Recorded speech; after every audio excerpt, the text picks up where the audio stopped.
tous ces gens qui ont tué, ils ont eu beaucoup de tuer. Tuer des gens pour s'enrichir, ou tuer des gens pour le pouvoir, ce n'est pas une solution. Laissons parler les gens, la libre antenne de votre radio. Parlez sans tabou, sans se jausser, percer et crever l'abcès. C'est vous qui avez la parole. Pourquoi on n'interdit pas la circulation des armes sur le continent africain? Laissons parler les gens du lundi au vendredi sur John Joe FM. Laissons parler les gens, une présentation de Michel Gatiou. Bonjour à chacun, mesdames et messieurs, bienvenue sur votre antenne ce matin, bienvenue sur Laissons parler les gens, votre libre antenne qui vous donne encore la parole, comme c'est le cas de lundi à vendredi entre 9h et 11h, et dans le cadre naturellement de cette émission qui vous donne bien sûr de vous exprimer sur des sujets d'actualité. Nous tenterons encore ce matin, une fois de plus, de remettre sur la table un sujet ou des sujets assez importants, vous donnons naturellement la parole et nous vous laissons le soin de réagir spontanément. Père Fondia est encore là ce matin à la technique. Je suis Michel Ngatiou au micro et nous espérons vous avoir avec nous jusqu'à 11h, le temps d'en parler. Bienvenue à tous et à chacun. Laissons parler les gens. Premier sujet. Menace de coup d'État au Cameroun. Qui est-il?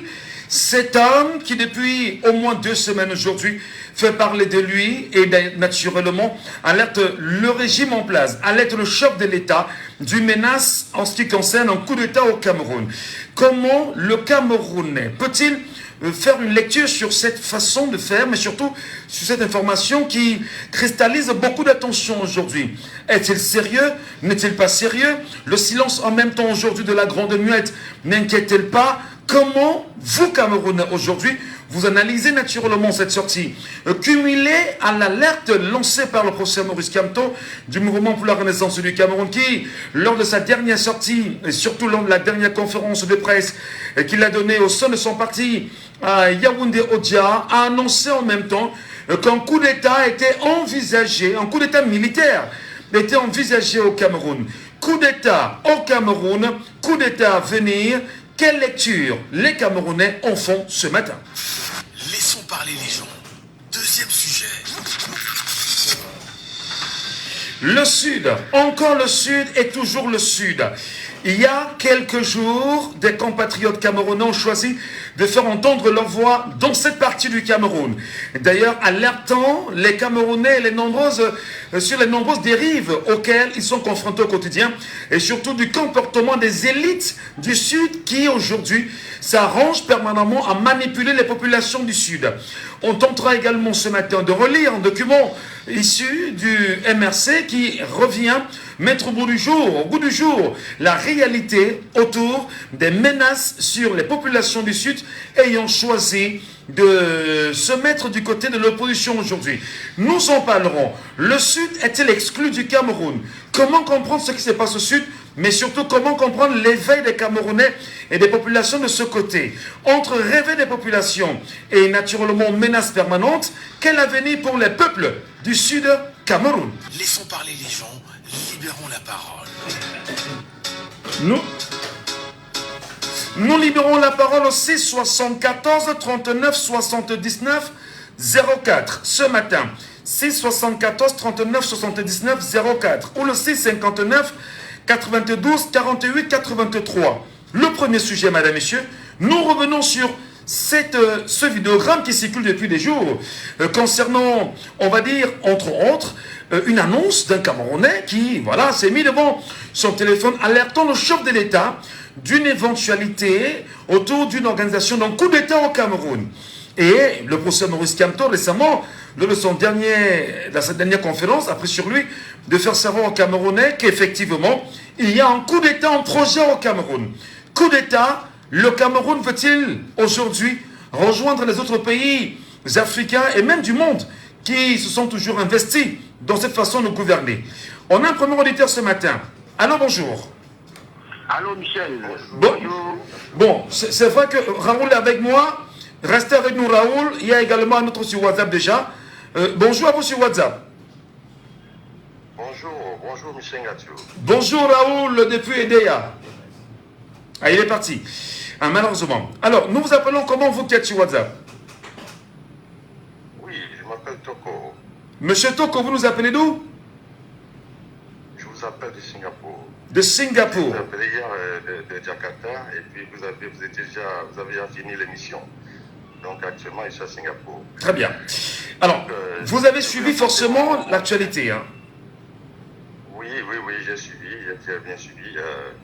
Mon impression, c'est que celui qui a annoncé le coup d'État, c'est un bluffeur, puisque lui, il a commis tellement de délits. Il y a des vidéos qui circulent sur la toile.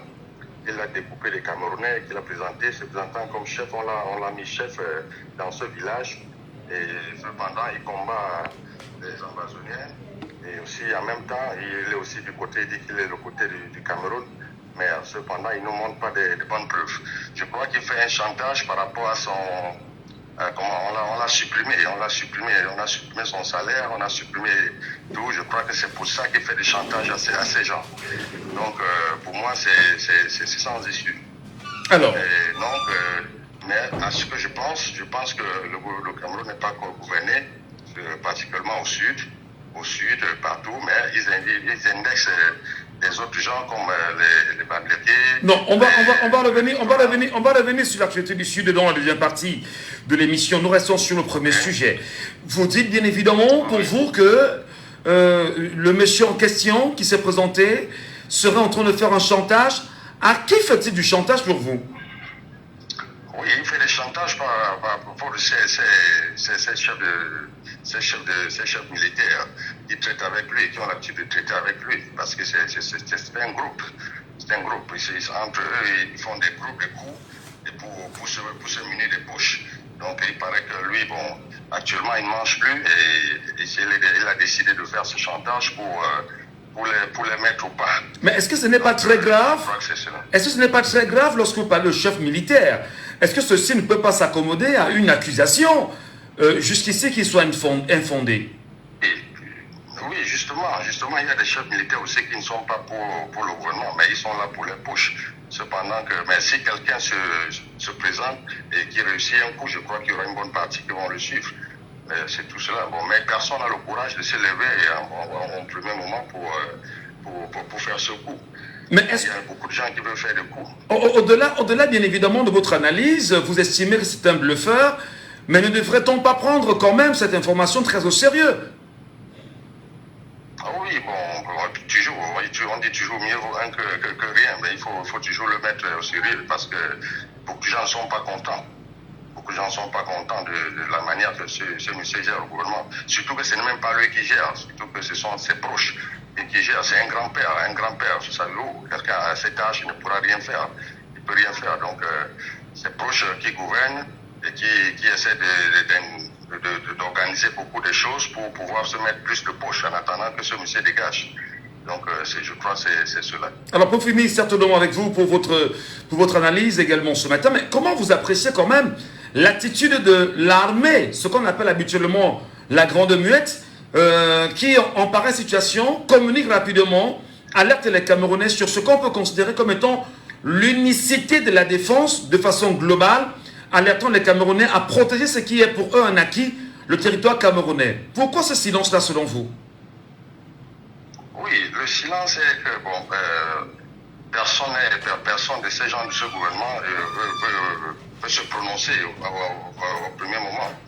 Mais au fond de leur cœur, ils attendent une opportunité pour s'ingérer. Hein, je vais revenir à la dernière fois quand le professeur Maurice Kamto a dit qu'il y a des gens qui sont venus le voir pour faire le coup d'État, pour faire ceci, c'est voilà un symbole. C'était toujours un attrape, Nigo, qu'on voulait lui faire. Bon, mais cependant, il y a des gens qui sont là, et des gens même des sudistes. Mais ce qu'ils font, ce n'est pas toujours pour le bien de notre pays. Parce que le gouvernement, ce groupe de gouvernement, ce sont des gens qui sont en train d'organiser des choses juste pour miner les poches. Ce n'est pas pour le bien du pays. Et je voudrais que, pour moi, mon impression, il fallait que le peuple voie tout ça et qu'il prenne une décision. Parce que si le peuple se lève, tous ces gens vont fuir par les petites portes. Ça, c'est sûr. C'est juste des intimidations qu'ils nous font. Et je veux aussi rappeler, il y a aussi des coups, il y a des groupes que les gens ont organisés là-bas pour contrer les gens là parce qu'il y a des intimidations de toujours certains gens de cette armée qui essaient de menacer la population dans des taxis, dans cela. Et il y a des groupes qu'on a, il y a un numéro que je vous passerai à la longue, que si dans le cas où quelqu'un est menacé quelque part, qu'il fait juste un miss call, peut-être une, deux fois sur ce numéro, et puis là où il se trouve, on va le retrouver et on va le défendre fermement.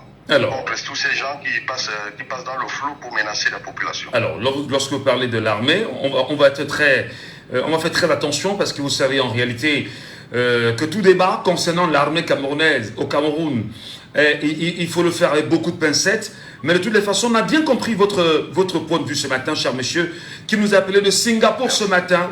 Très bonne journée à vous là-bas. Il est quelle heure à Singapour? Merci. À Singapour, nous sommes actuellement, il est 14h. 14h à Singapour. Nous sommes à 9h au Cameroun. Merci infiniment et à très bientôt. Sur la ligne en direct, 674 39 79 04. Auditeur en ligne, bonjour. Bonjour, monsieur Michel. Bonjour, cher monsieur Saban. Bienvenue ce matin. Merci, monsieur Michel. Qu'est-ce qui peut justifier la sortie de Modja aujourd'hui, qui d'ailleurs alerte Paul Biya sur l'organisation d'un coup d'État au Cameroun? Est-ce qu'il serait, comme vient de le préciser le précédent auditeur, dans un chantage pour ceux qui sont investis dans l'économie de la guerre, lui qui en même temps connaît un certain nombre de réalités? Comment interprétez-vous cela, cher monsieur? Monsieur Michel, l'armée c'est l'administration. Dans l'administration, tout est écrit.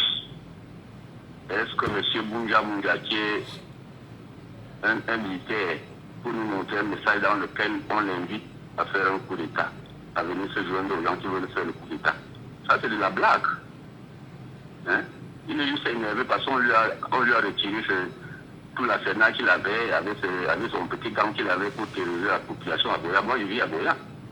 Je suis ici à Boya. Le coup d'État, si on fait un coup d'État à Yaoundé, on va chercher Munga. Il n'y a pas le bill là-bas, il n'y a pas le ministère classique. Vous croyez, jusqu'à vous mettez même ça à l'édition. Non, écoutez, non, attention, ça peut sembler être bête, mais est-ce qu'on n'est pas là également dans un appel qui est tel que, pour une information qui est, puisque c'est quand même sensible, même si on peut ne pas le considérer comme quelqu'un de sérieux pour vous, est-ce que ceci n'alerte pas les Camerounais sur leur avenir et même l'avenir politique du Cameroun? Dans ce qu'il dit, n'y a-t-il pas une once de vérité? C'est ça, bien évidemment, le fond. Monsieur Michel, oui. Qui énerve monsieur Mounja qui est chef du village, chef de 3e degré dans un village ici à Boya. On lui a retiré tout son arsenal qu'il avait, les avantages qu'il avait. Il avait son petit groupe de civils là qu'il a formé lui-même pour terroriser la population. Lorsque les nouvelles sont arrivées à Yaoundé, on lui a retiré son petit groupe avec tout ce qu'il avait comme avantage, la voiture, les armes qu'il avait, avec le beau véhicule, tout terrain qu'il avait. C'est ça qui l'énerve. On peut pas, pour faire un coup d'État, on ne peut pas envoyer. Mais il faut qu'il présente un message dans lequel on l'invite à joindre Yaoundé pour le coup d'État. Est-ce que le coup d'État c'est de la blague?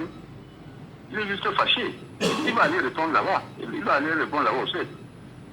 Mais est-ce pour l'avoir dit, est-ce qu'il ne menace même pas, on va dire, la sécurité de l'État aujourd'hui?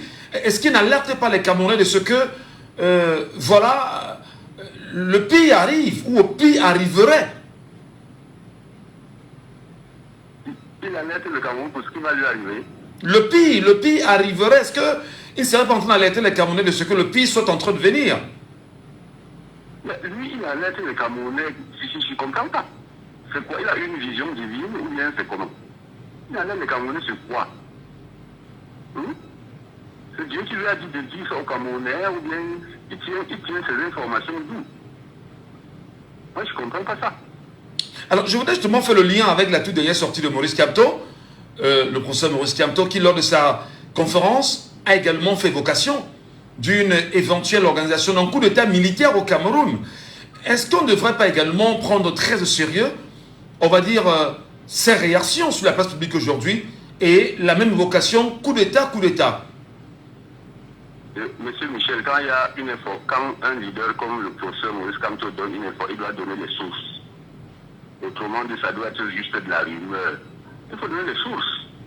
Vous tenez l'information de qui et d'où? Il faut donner les sources. Si vous ne donnez pas les sources, ça ne sert à rien. Ça, c'est juste les mœurs. Hein? Juste pour faire le petit tabac. Il faut que le professeur Maurice Kamto, en disant quelque chose, qu'il soit sûr de ce qu'il dit pour avoir une bonne crédibilité devant le peuple. On ne peut pas se lever un matin et dire qu'il y a un coup d'État qui se prépare, on ne donne pas les sources et puis on nous rentre. Hein? En tant que leader de l'opposition, il a probablement ses sources d'information. Devait-il absolument trahir ses sources d'information? Pardon? Doit-il trahir ses sources d'information? Non, mais trahir comment?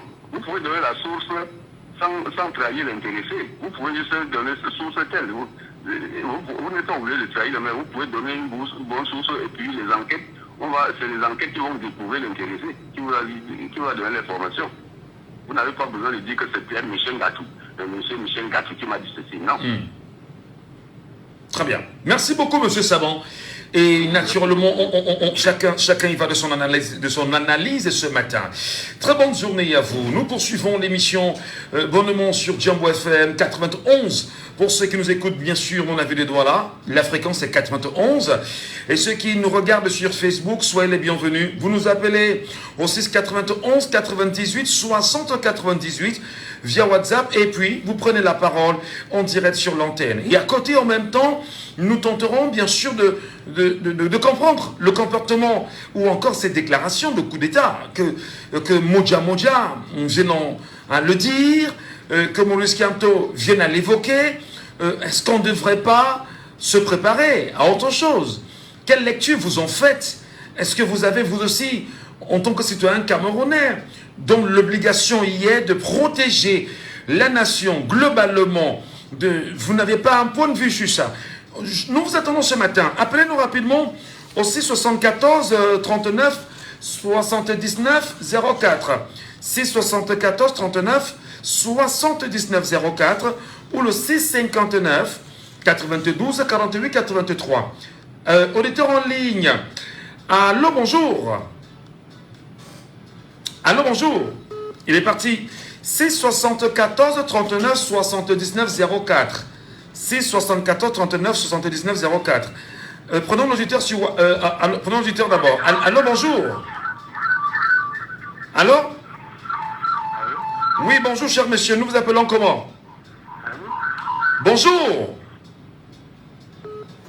Alors, il n'est pas avec nous. Nous retournons sur la deuxième ligne. Allô, bonjour. Allô, bonjour. Oui. Allô, bonjour. Moi, je m'appelle Iora. Je vous appelle depuis Total Colbon. Vous nous appelez depuis Total Colbon. Total Colbon.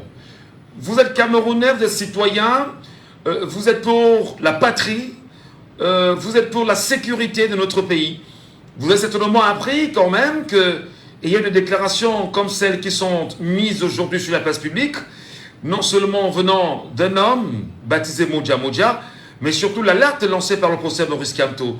Coup d'État au Cameroun, quelle lecture vous en faites en tant que citoyen camerounais? Oh, moi, en tant que citoyen camerounais, je suis d'abord contre les coups d'État, premièrement. Et de deux, ce dernier, M. Modja, je ne sais pas trop s'il a été arrêté ou pas, mais dans les normes, il faut qu'il soit arrêté, qu'il soit auditionné, et qu'ils disent comment ou qui prépare ce coup d'État. Également, je veux un peu aborder le cadre de Maurice Kamto, que pour moi, je trouve déjà un peu très mal, un opposant de grande envergure, s'impliquer ou s'intéresser dans des trucs pareils, en disant qu'un coup d'État est envisageable et tout. C'est mauvais parce que demain ou après-demain, si l'État ou peut-être si le gouvernement essaie de passer en justice en disant ok, toi tu as eu des sources qu'il devrait avoir tentative de coup d'État, par qui? Ça deviendra une affaire politique en disant non, c'est parce qu'on ne veut pas que je sois candidat. Donc pour moi, je trouve que ça a un peu été très mauvais de sa part d'intervenir dans un pareil sujet. Alors, et ce qu'il dit n'a pas de lien avec Modja. Lui, il parle bien évidemment d'un double coup d'État en préparation au Cameroun. On a, selon Maurice Kamto, le coup d'État électoral, parce que, dit-il, et les Kamsarange encore à frauder les élections à venir, et un autre coup d'État militaire qui sera en préparation. Alors, le dire en tant qu'opposant, farouche, entre guillemets, n'est-il pas dans son rôle? Le dire en même temps, n'est-il pas dans la logique d'alerter et de dire bien évidemment à nos forces de défense et de sécurité de faire attention? Non, coup d'État électoral, je pense que là, peut-être, il peut être dans la logique en tant qu'opposant, mais coup d'État militaire, moi je trouve déjà non, qui ne devrait pas intervenir dans ce sujet.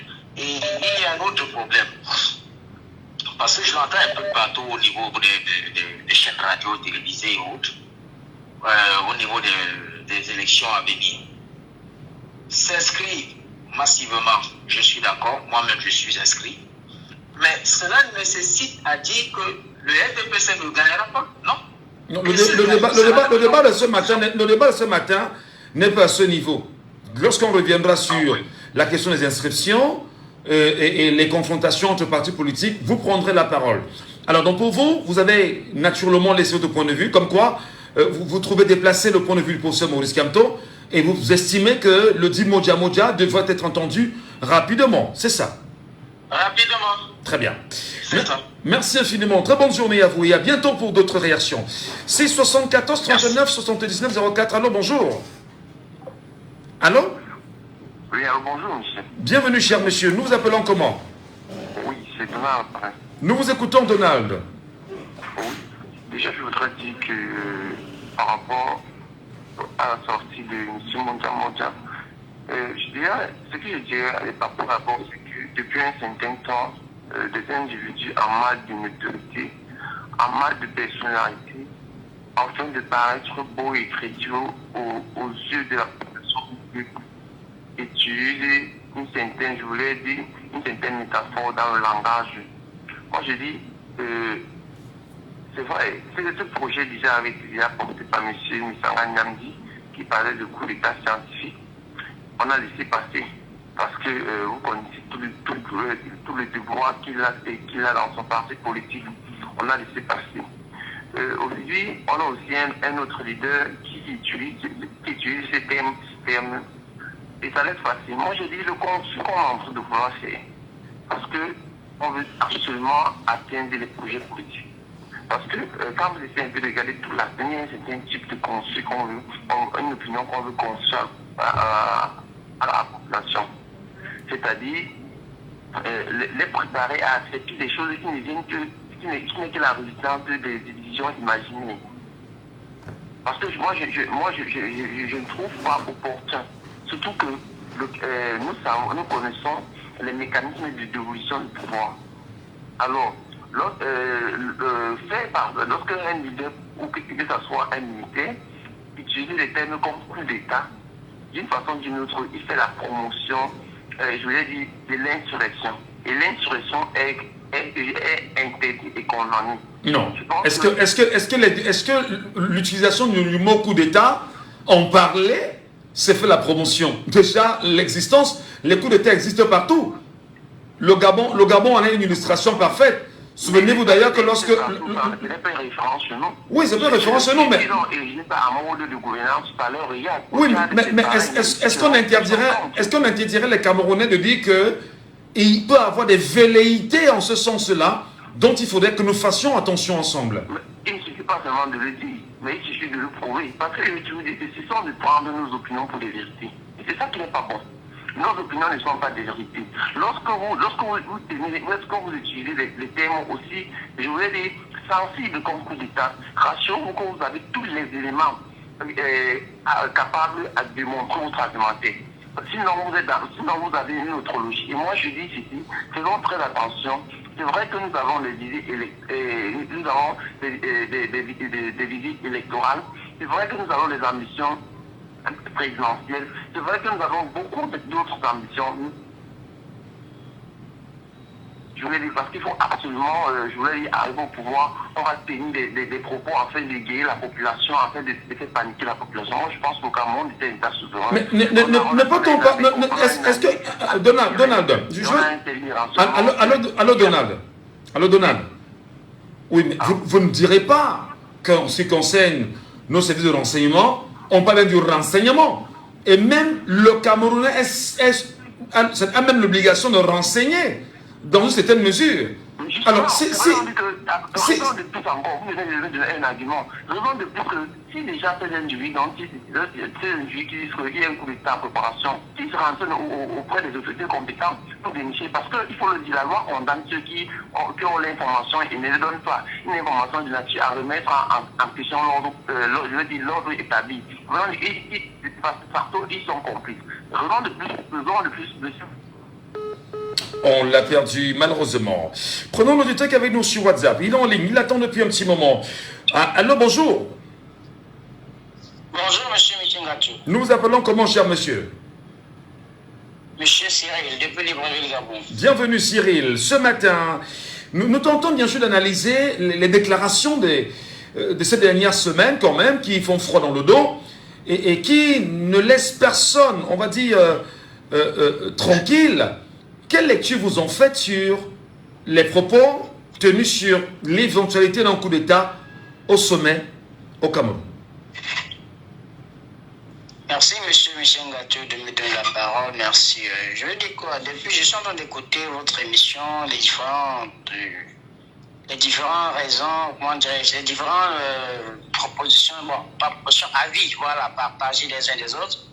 J'aimerais que des gens sachent que vous faites un travail d'éducation, de sensibilisation, je vais dire. Et à travers vous, beaucoup de personnes aussi apprennent certaines choses, quoi.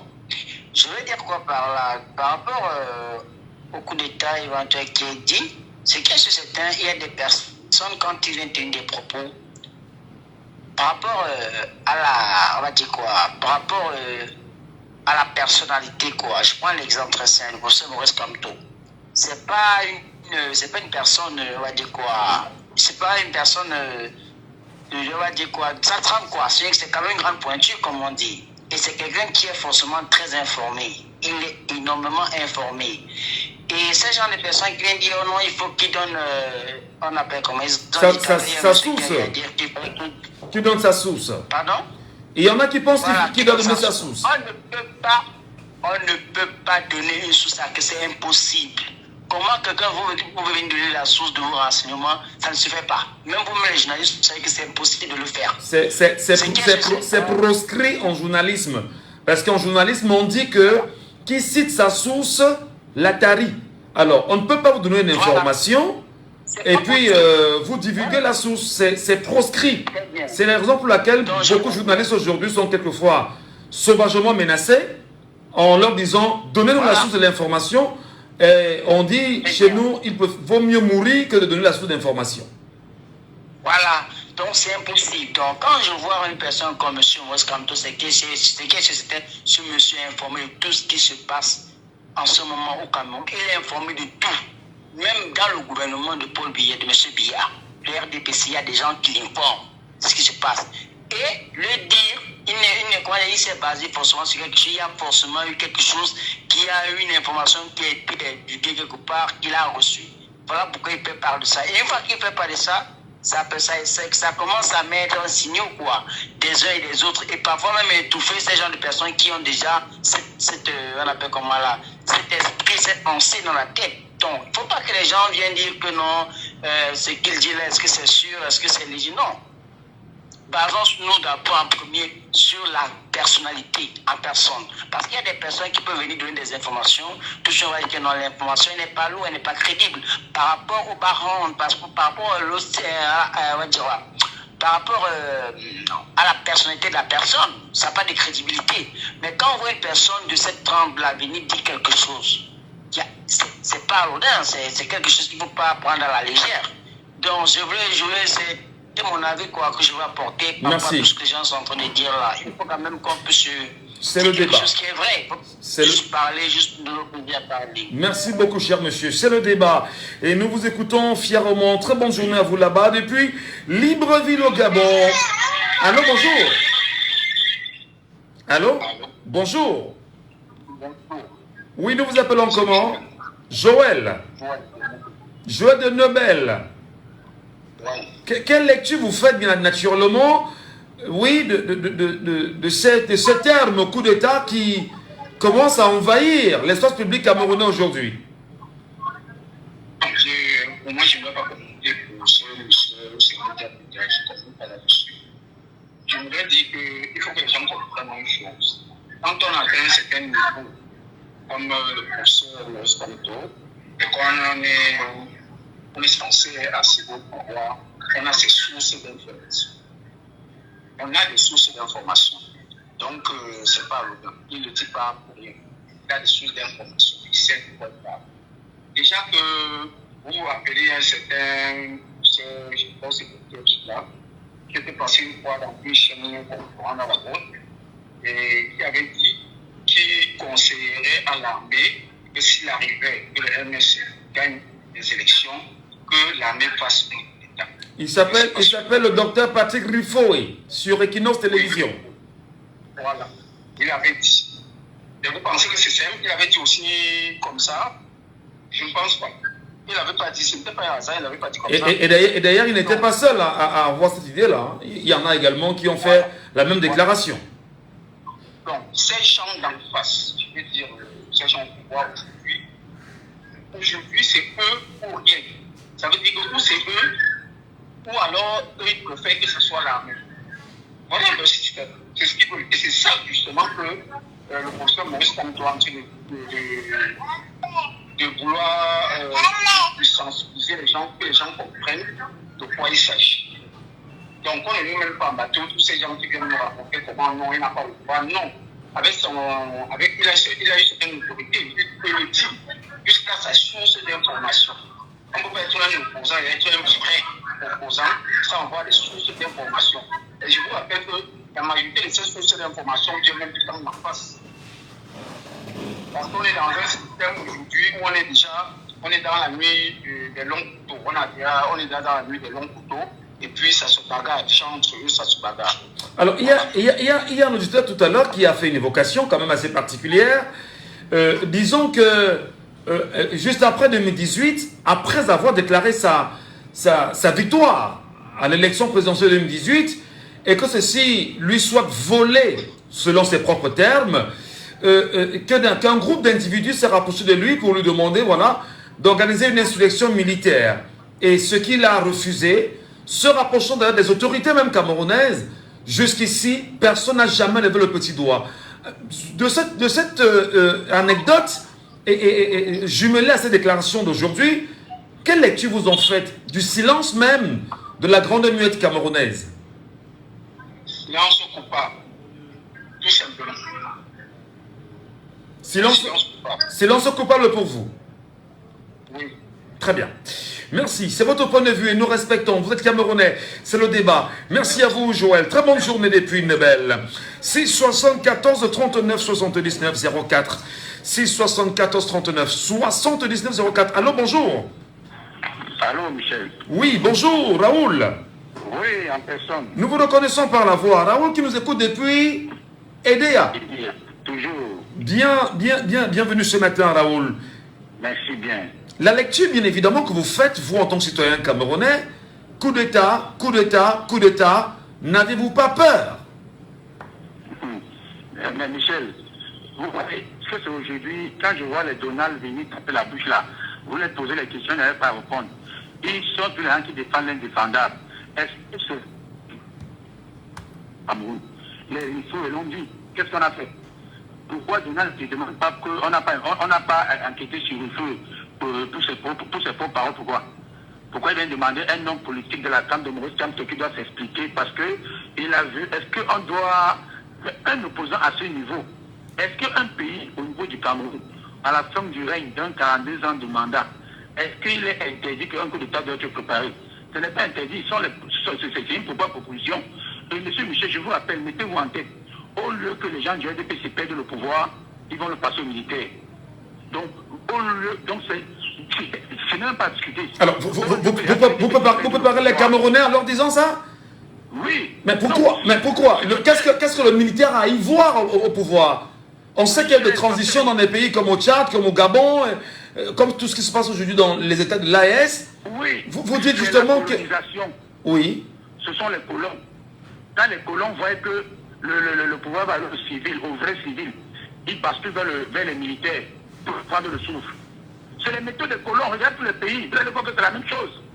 Les autres pays, c'est comme ça. Je vous dis, les Rifo est là. Ils n'ont pas dit ça au hasard. Avant Rifo, il y a eu bien d'autres. Ils ne disent pas ça au hasard. Je vous rappelle, c'est pour ça que la grande parle pas. La grande est aux aguets. La grande ne parle pas.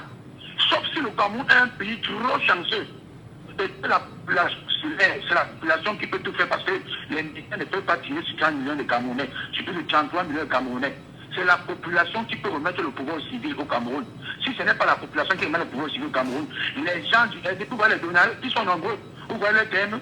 Donc ils ont les thèmes, ils n'ont pas du temps de feu. Il a dit que le MSC prend le pouvoir, les militaires ils doivent avoir un coup d'État. Mais ils voient maintenant comment Maurice Kamto. Ce sont les gens, je ne sais pas comment on a formaté la tête des gens ici, Michel. Je vous dis, un coup d'État militaire, comme Maurice Kamto a dit, ce n'est pas interdit, il faut prévoir. Si les Camerounais n'ont pas prévu ça, c'est leur problème. Mais au lieu que le RDP se perde le pouvoir, à la dernière minute, au dernier recensement, ils vont basculer sur les militaires, parce qu'ils auront la protection des militaires. Alors ça veut dire quoi aujourd'hui? Oser dire... Oui, vous m'écoutez, Donald? Je veux dire, Raoul. Vous voulez dire justement au peuple camerounais qui en ce moment est en train d'aller se faire inscrire, qu'ils peuvent décider, donc qu'il peut décider de changer demain son destin en donnant le pouvoir à l'opposition et que notre armée-nation choisisse le camp de l'oppresseur. C'est ça? Oui, c'est ça, parce qu'on a vu au pays voisin. Mais on a vu juste à côté de nous. Et que doit faire le peuple à ce moment précis? On a vu quelqu'un gagner les élections à 18h et à 23h, c'est le qui est au pouvoir, Michel. Oui, bon, on voit ce qui s'est passé au Tchad. Le Tchad récemment nous enseigne probablement. Le colon et c'est l'Afrique centrale. Que faire donc? Qu'est-ce que les Camerounais peuvent faire pour préparer cette éventualité? Je parle là du peuple dans sa globalité. C'est d'abord le bloc du peuple. Nous avons cessé d'être population. D'abord le bloc du peuple derrière leur leader. Le bloc du peuple. Je vous dis que c'est le peuple qui donne le pouvoir aux civils. Tant que le peuple donne pour le pouvoir aux civils, les plus forts qui ont les armes vont prendre le pouvoir. Alors, ce peuple-là a quoi comme arme? Ce sont ceux qui ont fait s'inscrire. Ce sont eux. Est-ce que... Donc, c'est-à-dire que la masse critique, avec une carte d'électeur, ce sont des armes pour vous? Oui, la société civile, les dénonciations, les présidents des partis politiques, on ne doit pas abandonner ça à un seul parti politique. Toute la société civile doit s'injurer, toute la société civile doit se lever, tous les hommes politiques, tous les journalistes, tout le peuple doit dire non à l'insurrection militaire pour prendre le pouvoir. Alors, on reste alors sur le qui-vive. Bon, maintenant vous ne parlez peut-être pas de Modja, mais évoquons quand même son cas. Pour l'avoir déclaré, est-ce que c'est pas... Quelle lecture vous en faites, vous? On ne déclare pas. Quand on déclare, c'est pour demander de l'argent. C'est un chantage alors pour vous? Oui, ça c'est un cas isolé. Bonne émission, monsieur. Merci beaucoup. Merci beaucoup, Raoul depuis Edea. Appelez-nous au 674 39 79 04 et vous prenez la parole sur les antennes de Jambo FM, madame, messieurs. Au cœur de l'émission, laissons parler les gens. Vous nous appelez en direct pour vous qui nous regardez sur Facebook au 6 91 98 60 98. C'est le WhatsApp de l'émission. Et puisque c'est le WhatsApp de l'émission, vous aussi qui nous écoutez, vous pouvez souhaiter nous appeler rapidement via WhatsApp. Nous vous passerons bien évidemment à l'antenne et chacun fera son analyse. Coup d'état scientifique. Je vais reprendre les propos de Donald, l'ayant évoqué avec le professeur Charlemagne Msanga Nyamding. Coup d'état avec Patrick Rifoué. Coup d'état avec Modja. Coup d'état militaire annoncé dont il faudrait s'en méfier avec le professeur Maurice Kamto. Quelle lecture, vous Camerounais, vous en faites naturellement autour? On a un auditeur avec nous en ligne ce matin. Allô, bonjour. Bonjour Michel. Bienvenue cher monsieur, nous vous appelons comment? Gervais depuis Abu Dhabi. Gervais depuis Abu Dhabi. Le Cameroun vous tient à cœur, bien que vous soyez très loin du Cameroun. Quelle lecture vous faites de ce terme qui je l'ai très bien dit, envahit de plus en plus la scène publique camerounaise. Concernant la prise de pouvoir par les militaires, quoi. Bien sûr. Coup d'État, pourquoi le thème revient de plus en plus? Maurice Kamto l'a encore annoncé récemment, en parlant d'un double coup d'État en préparation par le système RDP-CBA, et pensant naturellement qu'il y aura, il se prépare pour un coup d'État électoral avec les CAM et ceux qui sont autour, et si jamais les choses se passent autrement, on passe au coup d'État militaire. Que doit faire le peuple camerounais dans une telle situation? Oui, monsieur Michel, vraiment, ce qu'il faut dire, c'est que quand, vous savez, monsieur Kamto, chaque fois qu'il sort, c'est parce qu'il y a un problème très important. C'est quand il y a vraiment une situation pertinente. C'est là qu'il effectue une sortie pour prévenir le peuple. C'est pour ce qui est en train de se préparer. Vous savez, tous ceux qui sont avec la RDPC aujourd'hui ne sont pas forcément avec la RDPC. C'est pour ça que M. Kamto peut avoir des informations à l'intérieur du RDPC. Pas des gens qui sont là-bas parce que, pas par leur propre volonté, parce qu'ils ont les mains liées, mais qui veulent aussi des changements. Bien évidemment, c'est la même chose avec MSC. Tous ceux qui sont des MSC ne sont pas forcément ceux qui sont sur le MSC. Il peut y avoir des indices, il peut y avoir des espions, mais on ne peut pas contrôler tout cela. Donc il faut prendre ce que M. Kamto a dit avec beaucoup de considération. Il sait de quoi il parle.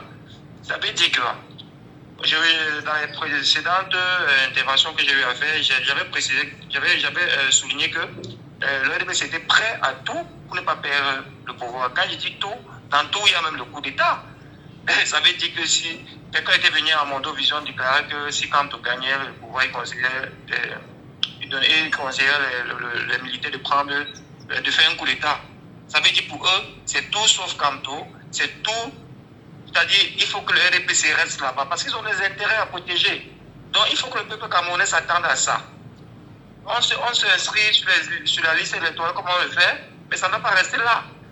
Il ne suffit pas seulement de s'inscrire, il faut s'inscrire, subir son vote. Alors, et que demain... Oui, mais avant d'y arriver, que peut faire le peuple camerounais pour lutter contre un éventuel coup d'État? Quelle serait la vraie contribution du peuple qui nous écoute ce matin et qui nous regarde en même temps? Qu'est-ce qu'il doit faire, ce peuple-là, si jamais il y avait un coup d'État au Cameroun? Mais le peuple doit sortir pour se faire entendre. Mais pour sortir, il faudrait que nous soyons vraiment unis comme un peuple. Si on va en pièces détachées, comme on a vu en 2018, où certaines personnes disent non, je ne suis pas avec tel, je ne suis pas avec tel, je veux qu'on arrête ici. Je vous rappelle que la marche de 2019, certains membres de partis d'opposition qui nous avaient fait arrêter. Hein. C'est eux qui disaient, voilà, le gars du MSC, celui-là, c'est eux qui vendait, comment dire au quartier, qui vendait la mèche aux gendarmes. Ils disent, voilà, celui-là est de la marche, celui-là est de la marche. Parce qu'on était tous à Tokoti, confondus aux commerçants et tout, mais ce sont eux qui disaient, celui-là était dans la marche, celui-là était dans la marche. C'était des personnes appartenant à des partis politiques dits de l'opposition. Vous voyez, il y a cette division. Maintenant, si on n'est pas unis, si on n'est pas 20 millions à sortir pour revendiquer, parce que si on est 20 millions, même l'armée ne peut rien. Même l'armée qui est du côté du RDPC ne peut rien faire. Que peut faire, comment dire, le pouvoir? Je rappelle tout le temps au Cameroun, c'est une information, donc ce n'est pas un secret. Le fichier solde de l'État, personnel civil et militaire, 380 000 personnes. Alors, si nous sommes... Seulement, je dis bien civil et militaire.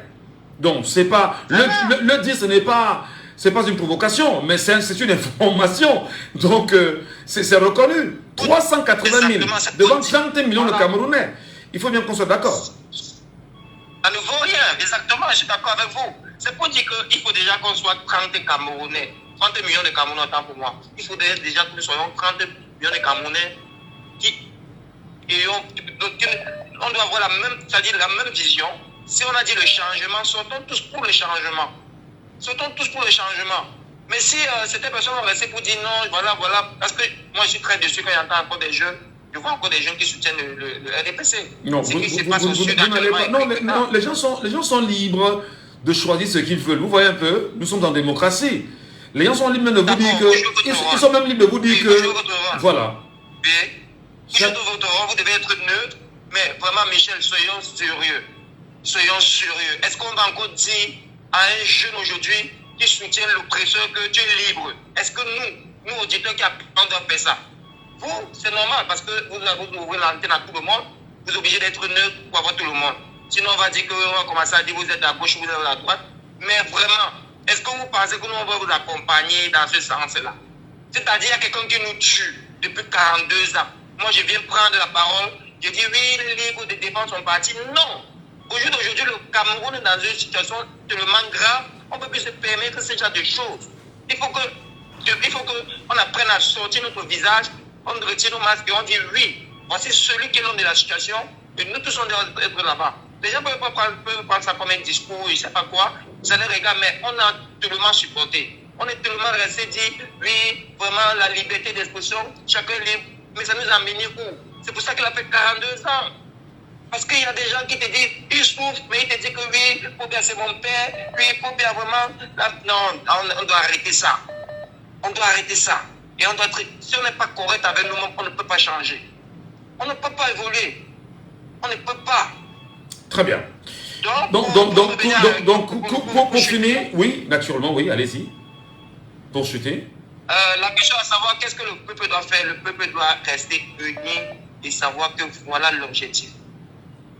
On peut prendre différents chemins, mais il faut qu'on se retrouve au carrefour tous pour la même chose. C'est ça. Très bien. Donc, je conseille au peuple camerounais de rester vigilant. Ce n'est pas seulement le vote. On va voter et il y aura une suite. Il faut s'attendre à tout. On doit être prêt à toute éventualité. Merci. C'est ce que je peux dire ce matin. Merci. Très bonne journée à vous depuis Abu Dhabi. Auditeur en ligne, 686 74 39. Il est parti. Prenons cet auditeur également qui nous appelle. Il est avec nous là. Il est avec nous. Allô, bonjour. Bonjour, monsieur Gachou. Nous vous appelons comment, cher monsieur? Allô? Allô, nous vous appelons comment? Aïe, aïe, aïe, aïe, aïe. Beaucoup de bruit autour de lui. Si vous nous écoutez, revenez-nous, n'hésitez pas. L'antenne vous appartient, nous sommes sur Jambo FM. Et l'émission, c'est Laissons parler les gens. Prenons cet auditeur, bien évidemment, qui nous appelle. Allô, bonjour. Et bonjour, monsieur Ngachou. Monsieur Ngachou. N-G-A-T-C-H-O-U. Ngachou. Il n'y a pas de problème, monsieur Ngachou, c'est pareil.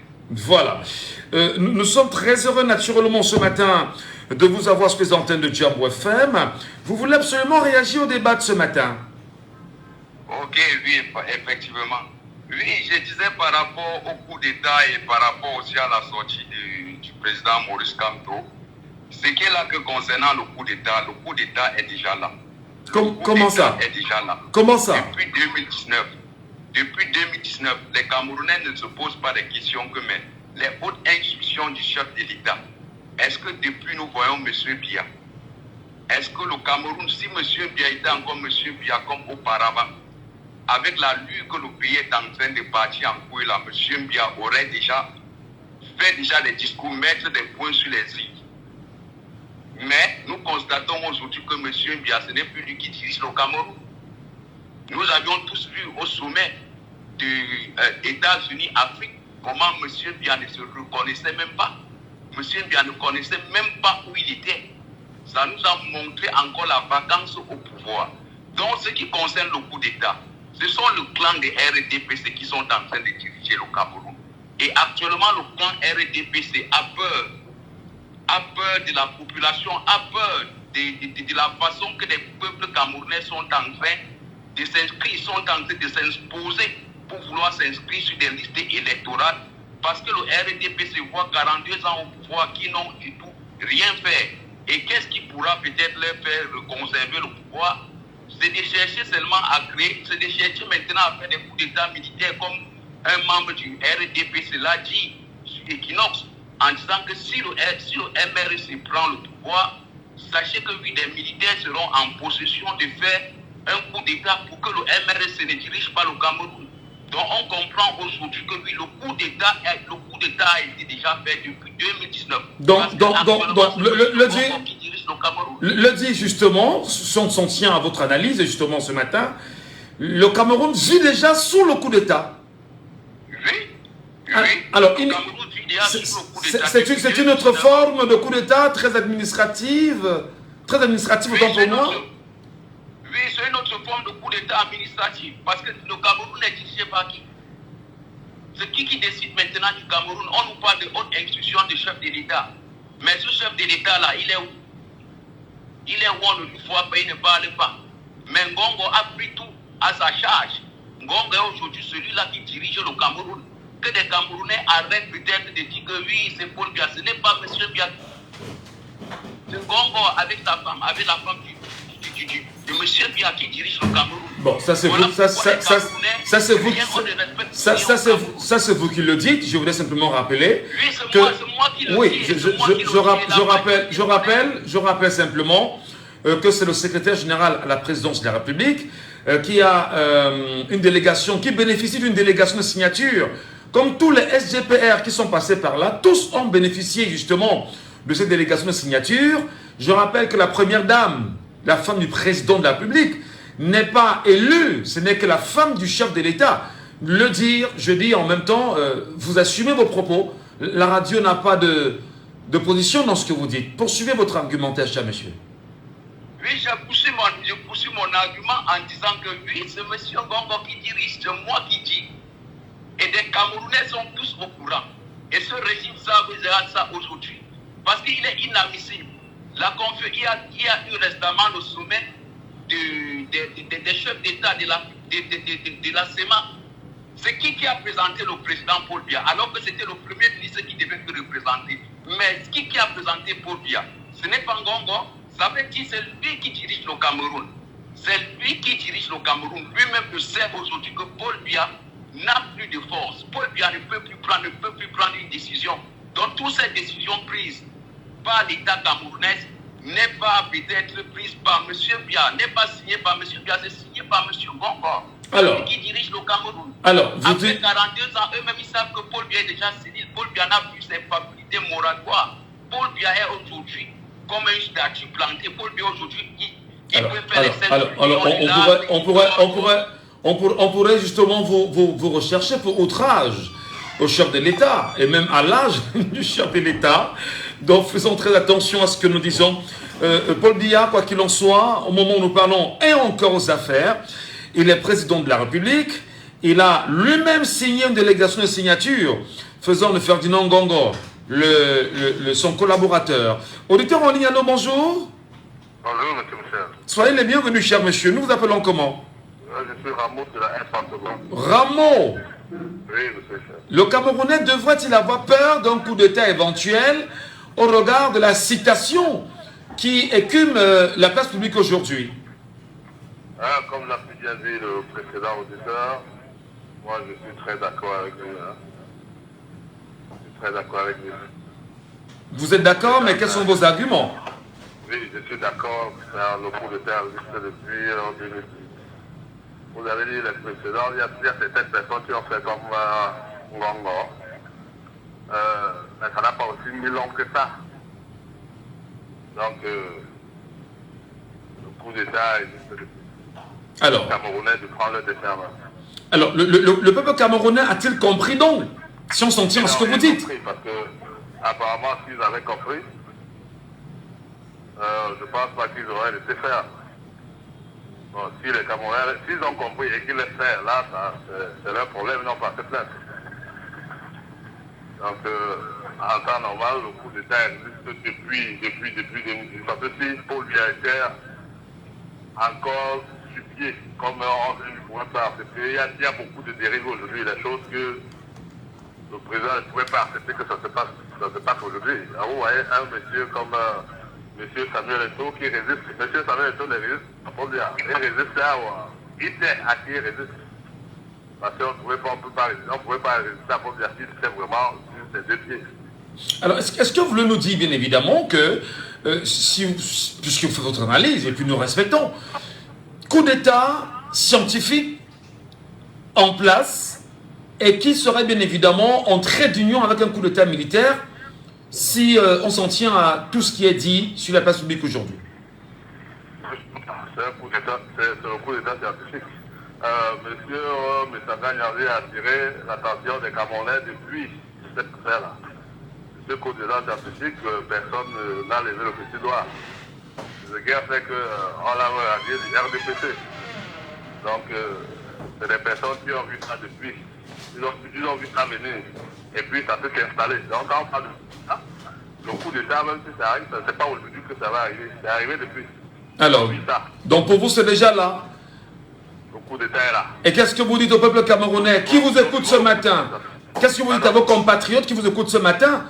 Comment, bien évidemment, se défendre les institutions, défendre la démocratie, qui est bien évidemment une forme de gouvernance camerounaise, et défendre naturellement la volonté du peuple souverain.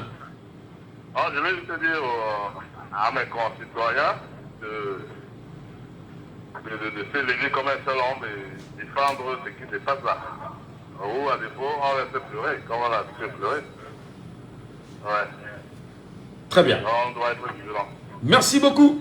Ramon, prenons l'auditeur en ligne avec nous. Allô, bonjour. Allô, bonjour, Michel Gachou. Bienvenue, cher monsieur. Bonjour. Nous vous appelons... C'est les radicaux. D'accord. C'est les radicaux.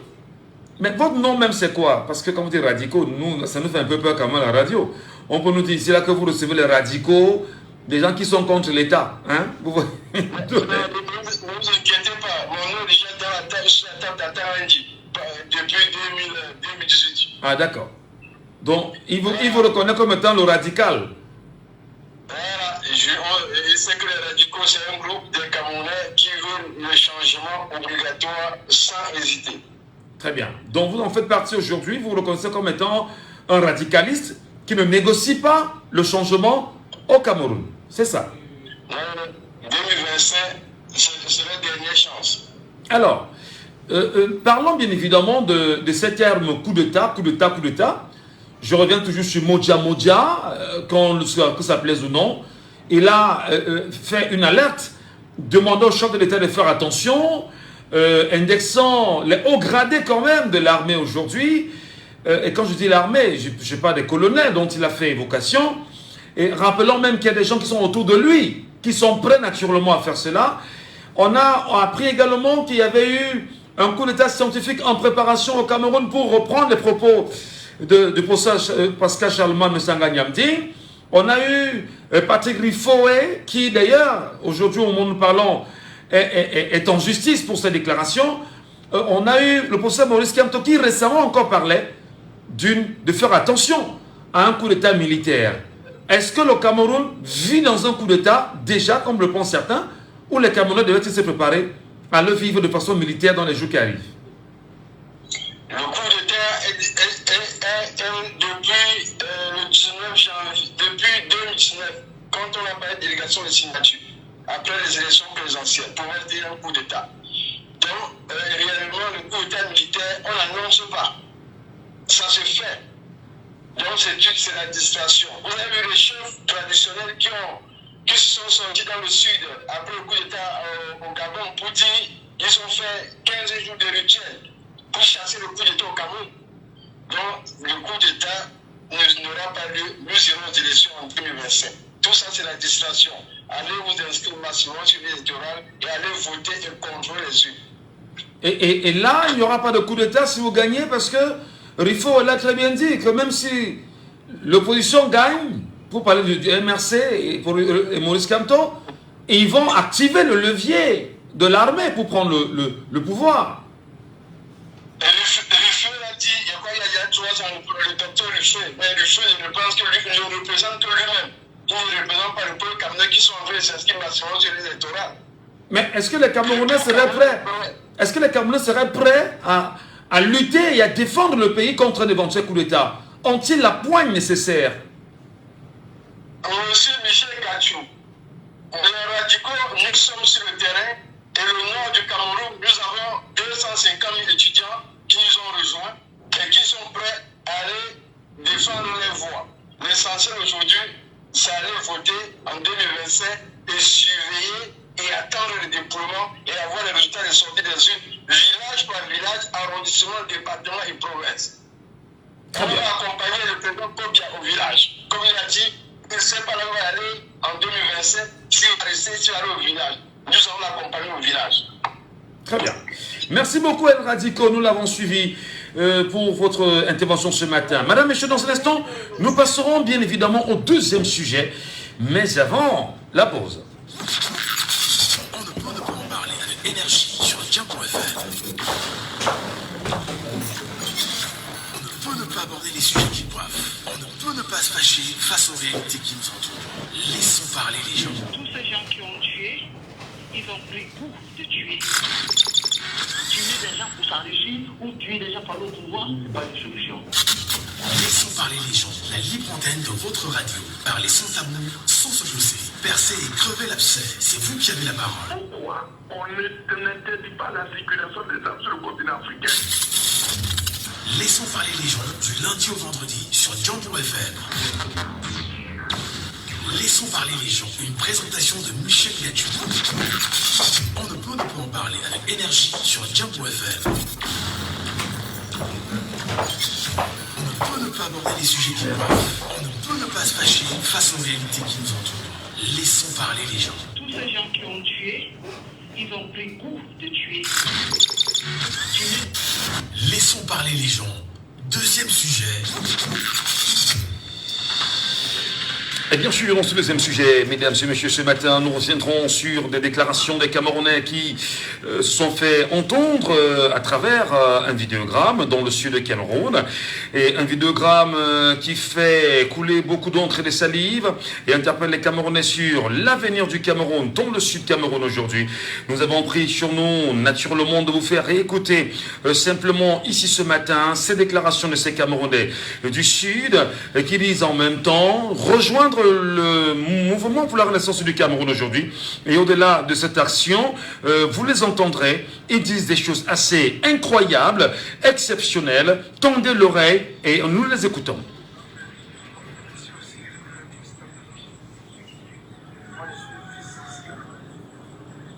Ce que je peux dire à mes frères, mes frères, mes hommes, mais ce n'est pas le parti. Mais ce n'est pas le parti. Camto. Mais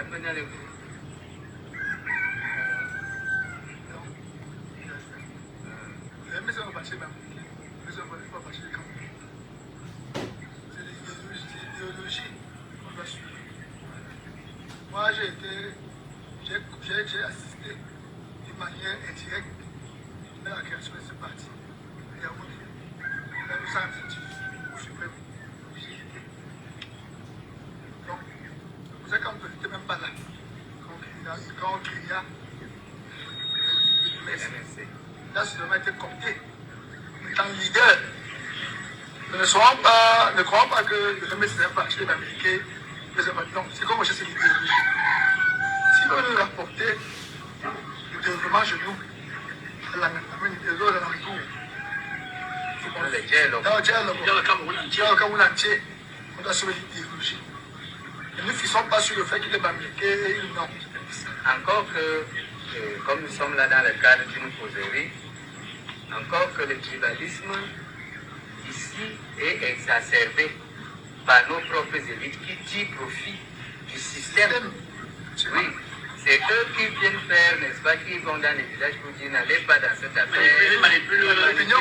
Imaginez qu'ils manipulent un groupuscule. Un groupuscule.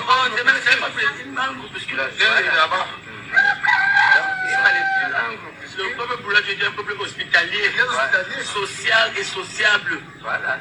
Dans nos élites manipulent ils sont des grands groupuscules d'individus. Voilà. Et ne quantifions pas ces groupuscules au peuple boulou. Nous sommes dans l'idéologie du progrès, de l'évolution et de la prospérité de tous. Voilà.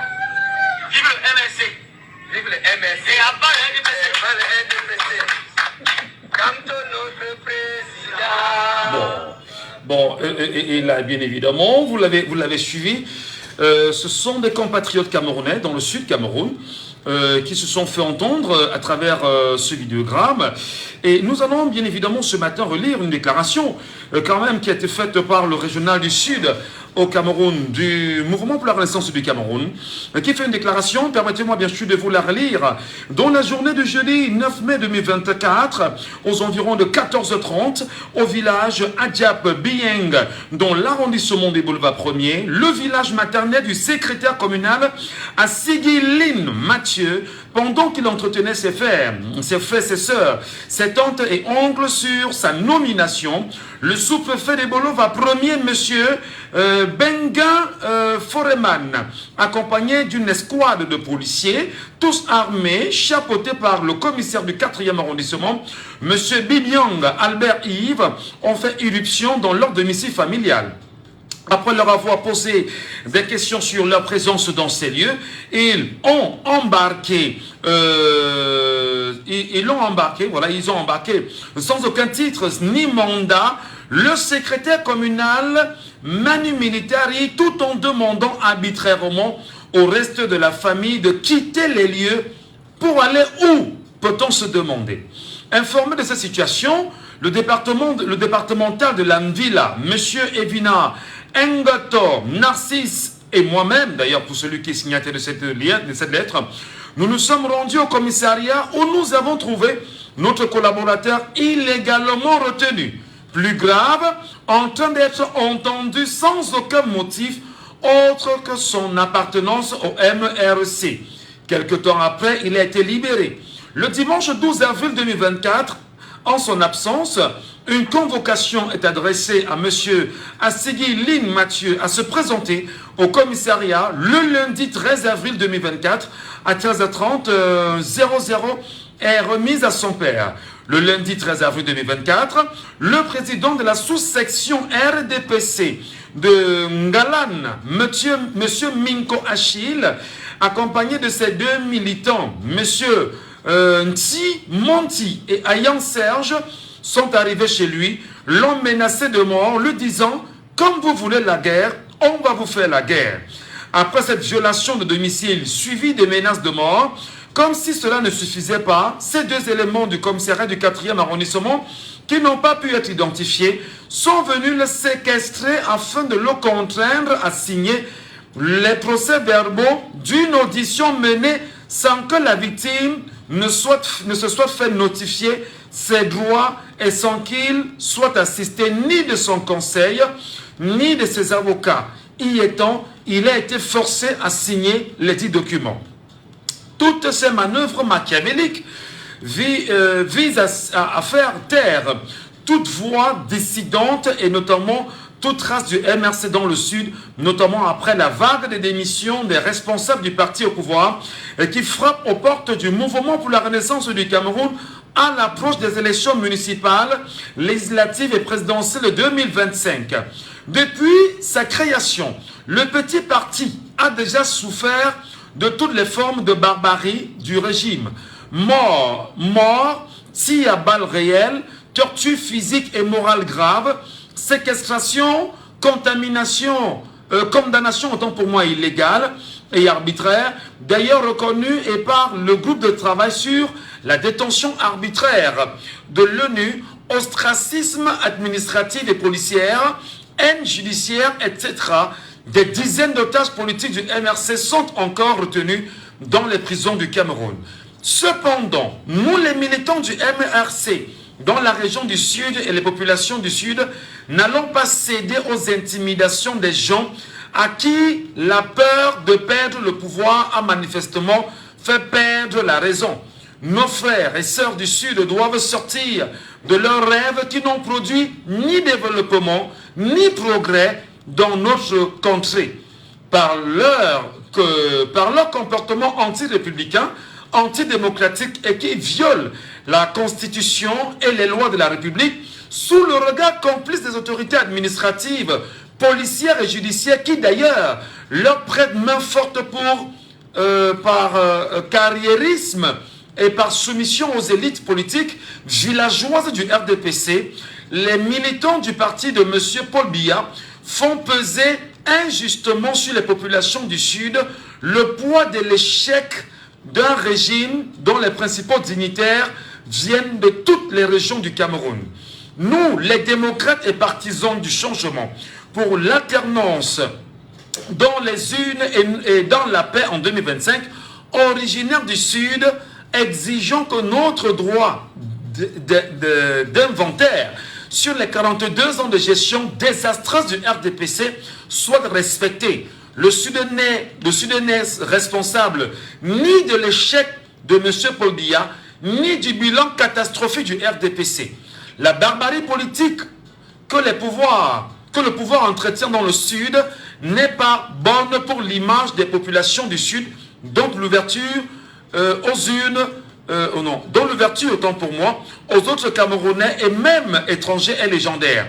Il faut que le RDPC et les autorités de l'État cessent avec cette barbarie politique qui ne va malheureusement pas sauver le régime RDPC Biya de son destin en 2025, qui n'est autre que le vote sanction des Camerounais lassés du sud au nord par une gestion irresponsable, incompétente, tribaliste, kleptocratique, qui n'a généré que misère et désespoir dans toutes les couches de la société. Ceux des magistrats qui se rappellent encore de leur serment ou qui intègrent que le MRC arrive au pouvoir en 2025, porté par la légitimité de son crédit dans l'opinion, la qualité de son projet politique et de son leadership, doivent immédiatement faire arrêter et juger les extrémistes du RDPC qui, par leur dérive, sont une grave menace pour la paix aujourd'hui, mais surtout demain. Signé bien sûr du régional du MRC, M. Abesolo Jules Blaise. Une fois nous l'avions lu, madame, messieurs, nous vous donnons la parole de nous dire exactement quel regard vous jetez sur le Sud Cameroun aujourd'hui. Le Sud Cameroun et les analyses qu'ont fait naturellement nos frères qui se sont exprimés ce matin, d'ailleurs pour ceux qui se déclarent d'ailleurs militants du MRC, avez-vous le sentiment que le Sud est dans un réveil? Avez-vous le sentiment que les compatriotes du Sud Cameroun ont compris, parce qu'ils ont quand même dit, et ils disent encore, que ceci est dû à la manipulation des élites du Sud. Élites du Sud et population, à quand le réveil? Où sommes-nous dans le réveil? Vous nous appelez et vous vous exprimez. « 674 39 79 04 » 674 39 79 04, ou vous nous appelez rapidement via WhatsApp au 691 98 60 98. 691 98 via WhatsApp, 691 98 60 98. L'antenne vous appartient. Madame, monsieur, on en parle naturellement ce matin. Auditeur en ligne, allô, bonjour. Allô? Aïe, aïe, aïe, aïe. 674 39 79 04. Il faut insister. 674 39 79 04. Allô, bonjour. Oui, monsieur Ngachou, bonjour. Nous vous appelons comment? Appelle-moi Pascal, monsieur Ngachou. Pascal. Oui, monsieur Ngachou, je suis là. Le Sud est-il entre menace, enfin, on dit Sud entre menace et réveil? Quel avenir pour le Sud aujourd'hui? De toutes les façons, monsieur Ngachou, ce qui a été dans le Sud aujourd'hui, ça n'a pas commencé aujourd'hui. Et je tiens à rappeler le Camerounais que la banane qui doit mûrir, même si on met dans l'eau, ça doit mûrir. Et si vous voyez un arbre totalement agressé, c'est parce que ça porte des fruits. Quoi qu'on fasse aujourd'hui, M. Ngachou, ce n'est pas le Sud qui fait le Cameroun. Donc vraiment, tout ce qui nous reste à faire, c'est de partir et aller prendre le pouvoir dans la transparence et c'est dans les urnes. Donc allons massivement nous inscrire et attendons 2025. Ils feront même plus que ça, M. Ngachou. Mais c'est l'avenir qui va nous donner raison. Et le pouvoir appartient au peuple camerounais. Attendons seulement 2025 pour aller faire ce que nous allons faire. Remplir notre devoir de citoyenneté. Oui, mais sur cette question, je veux qu'on soit d'accord. Oui, nous sommes d'accord. Lorsque les Camerounais du Sud disent aujourd'hui qu'ils ne sont en rien dans tout ce qui se passe, et que c'est une poignée de compatriotes du Sud qui jouent le jeu des élites, alors, est-ce qu'on peut comprendre bien évidemment que élite au Cameroun, c'est dangereux d'être une élite au Cameroun? En 2025 ou en 2023, on peut dire que c'est dangereux d'être élu parce que quand vous êtes élu d'un peuple, d'un village ou d'un comté, ça veut dire que vous appartenez du côté du pouvoir. Et quand on a le pouvoir, on se dit qu'on a tout. Mais vraiment, M. Ngachou, il se trompe. Si c'est une poignée de personnes, pour le moment, ils sont en train de le faire dans l'inégalité. Mais le moment viendra que ce pouvoir-là ne doit plus passer. Donc, ils comptent parce qu'ils sont au sommet, et rien ne peut les arriver au moment parce qu'ils sont au pouvoir. Mais le moment venu, quand les urnes vont parler, M. Ngachou, je vous assure, cette élection me fait peur. Parce que pourquoi? Tout simplement parce que depuis que moi-même j'existe dans ce pays, je n'ai jamais vu on en parle d'une élection comme les élections 2021. Même à travers les institutions, M. Ngachou. Vraiment, c'est du jamais vu au Cameroun. Et quand on voit l'engouement, ça veut dire que ceux qui sont déjà au sommet voient ceux qui sont en train de perdre le nord. Donc ça veut dire vraiment le taux d'inscription les fait peur et ils voient qu'ils ne sont pas gagnants dans ces âges de soldats. C'est pour cela qu'en ce temps, quand ils trouvent des moyens pour empêcher la population d'aller s'inscrire, vraiment, ils ne peuvent que le faire. Voilà. Merci, donc, merci. Oui, allez-y, parce que vous chutez. Des gens qui sont aussi là, sont en train de vouloir conquérir certaines personnes à marcher comme ils veulent. Ça ne se passera pas. Alors, est-ce que. Mais les populations du Sud, d'ailleurs, qui disent vivre dans la précarité, dans la misère complète et totale, après 42 ans de gestion du pays par M. Paul Biya, qui est Camerounais d'abord, mais qui est fils du Sud naturellement, est-ce que ce n'est pas une exaspération de ce peuple-là aujourd'hui qui se manifeste par cette déclaration et ces sorties pour dire qu'ils ne veulent plus de cette manipulation? Effectivement, ils ont raison, M. Ngachou. Comme je vous ai dit tantôt que quand on est au pouvoir, on peut tout dire, on peut tout faire. Parce qu'on est en train de manger. Quand le moment viendra, je vais toujours le dire, et soyons patients, c'est l'année prochaine. Les urnes vont parler et tout ça va s'arrêter. Soyons vraiment patients. C'est tout ce que je peux dire. Merci beaucoup Pascal. Bonne journée à vous. Et nous retournons bien évidemment sur WhatsApp. Auditeur en ligne, le bonjour sur WhatsApp. Bonjour et bienvenue. Bonjour, monsieur. Oui, nous vous appelons comment? Aïe, aïe, aïe. Je pense que... vous nous écoutez? Oui, très bien. On vous appelle comment? Really? Yeah. Le socle granitique, selon les expressions de monsieur le professeur Jacques Famendongo, serait-il réellement ce socle granitique aujourd'hui du RDPC? Comment comprenez-vous ces déclarations et ces velléités dans le Sud qui appellent naturellement au respect des sudistes en disant que ce qu'on pense d'eux n'est pas vrai? Vous savez, le professeur Jean-Famille Doumbé est dans une démagogie. Attendez, on a de la peine à vous entendre. Tenez bien votre téléphone, s'il vous plaît. Oui, j'ai dit, le professeur Jean-Famille Dongo a toujours été dans une démagogie linguistique pour embrouiller le peuple sudiste. Tu vois, vous voyez? C'est un monsieur, on sait bien qu'il fait partie parmi les deux, on peut dire les soi-disant élites du Sud qui sont derrière toutes ces manipulations. Non, Famendongo. Oui, j'ai dit oui, c'est monsieur. Voilà, parce qu'on connaît bien tout son petit langage linguistique pour embrouiller le peuple sudiste. Vous voyez un peu. Et aujourd'hui, monsieur Ngachou, ce monsieur en train de voir, il va perdre son petit langage sudiste qui fait tout et console, tout simplement pourquoi monsieur Ngachou. Justement, vous voyez, le peuple camerounais s'était désintéressé de la politique et le peuple camerounais s'était désintéressé, était quitté volontairement et laissé les hommes politiques gérer la politique eux-mêmes. Et c'est pour ça que nous, on est restés tout mieux et les gars nous ont écrasés.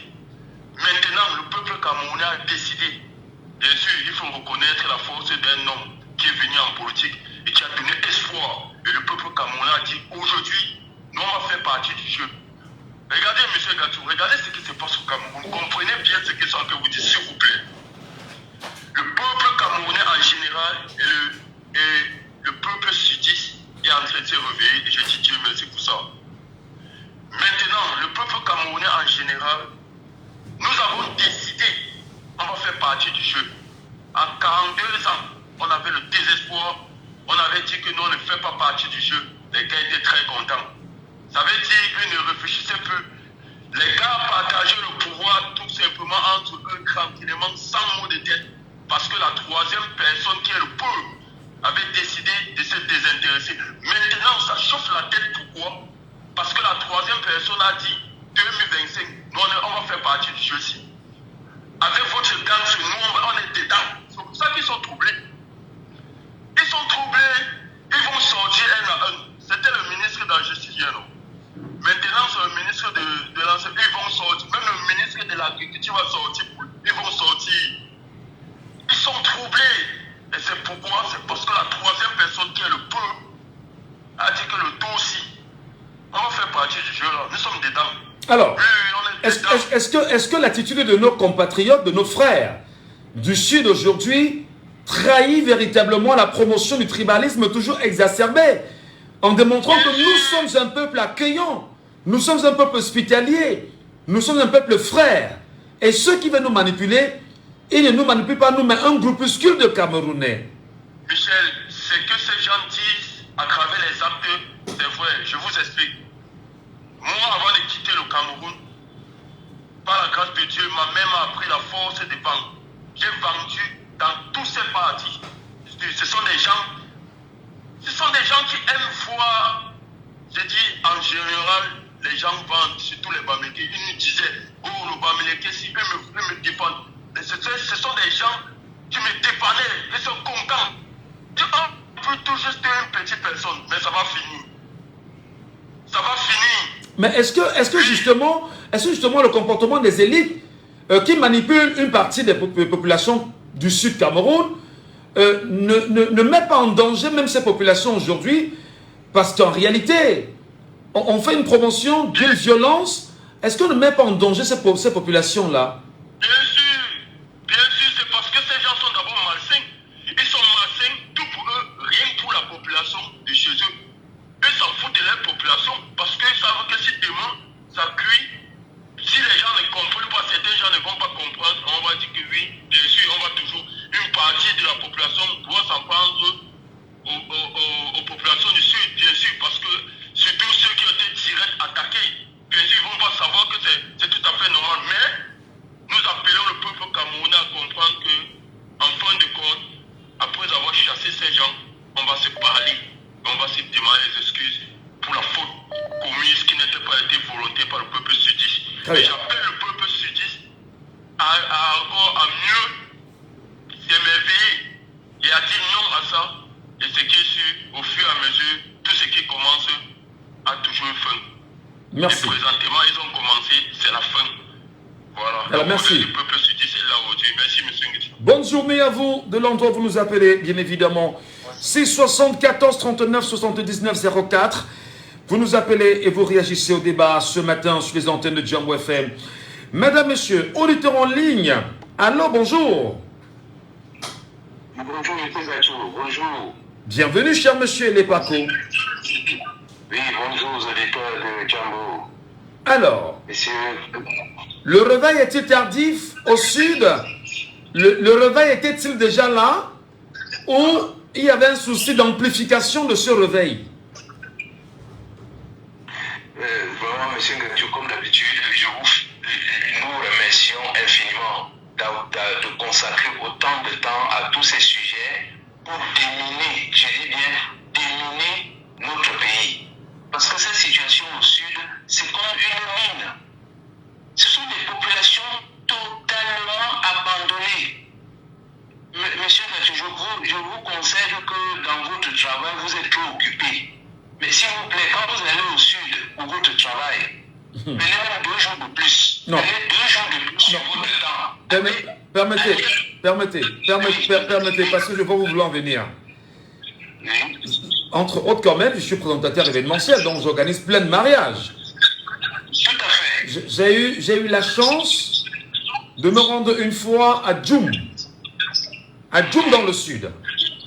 J'ai été invité là-bas par l'ancien maire de Djoum pour présenter un mariage là-bas. Je suis parti de Yaoundé autour de 7h et à 11h j'étais à Ebolova. Et je demande bien évidemment où est-ce qu'on emprunte les voitures pour Djoum. C'est une anecdote, hein, monsieur Elé Paco. Oui, je vous écoute, parce que c'est important. Je sais que vous êtes l'homme du métier. Alors, je cherche où on emprunte les voitures pour se rendre à Djoum. Et je me rends compte que pour y aller, on pense qu'on appelle les voitures qu'on appelle les tercelles. C'est pas les tercelles là. Oui, c'est notre utilisation quotidienne. Voilà, parce que les tercelles semblent être pratiques pour la route, sur la route de Djoum. Alors, je peux vous dire très honnêtement que de ma vie, en tant que citoyen camerounais, je n'avais jamais eu une telle expérience. Mes collaborateurs, qui m'avaient précédé, bien évidemment, qui sont partis travailler à la veille, quand j'appelle, ils me disent, je dis, mais vous êtes à quel niveau? Ils me disent que, boss, viens seulement. Il dit, mais dites-moi quand même, ils disent que boss, viens. Boss, arrive seulement, viens, non t'attends ici. De ma vie, je n'ai jamais eu un voyage aussi grave que parti des Bolova pour Djoum. J'ai payé 62 000 francs par tonne de Bolova pour Djoum parce que j'ai réquisitionné une voiture qui devait m'accompagner à Djoum. Mais seulement, je ne pouvais pas voyager seul. J'ai demandé quand même au monsieur le maître des gens là, avec qui on pouvait voyager. On est arrivé à Djoum. Et dès que j'arrive, croyez-moi, monsieur Elé Paco, le monsieur qui m'a convié pour un mariage, qui m'avait donné, souvenez-vous, quand même, 400 000 francs, me dit, bienvenue à Djoum. J'ai dit, mon frère, si j'avais su, je ne serais jamais venu ici pour ton histoire. C'est quoi ce pays? C'est quoi ce pays enclavé? Et il m'a dit, bienvenue, il fallait que tu sois là pour vivre ce que nous vivons ici, dans le sud. Poursuivez, cher monsieur. Mais voilà, je suis ravi. Parce que moi, je disais que par votre métier, quand vous y allez, prenez le temps de regarder ce qui est autour. Le sud est abandonné. Et ce n'est pas que le sud, l'est est abandonné. Ces populations non seulement abandonnées, mais elles sont maltraitées et payées. C'est-à-dire qu'un citoyen du Sud ne peut même pas dire que je fais partie je suis dans telle partie d'opposition, ou bien je suis opposé à telle élite, ce qu'ils appellent élite. C'est-à-dire les gens qui nous volent du matin au soir.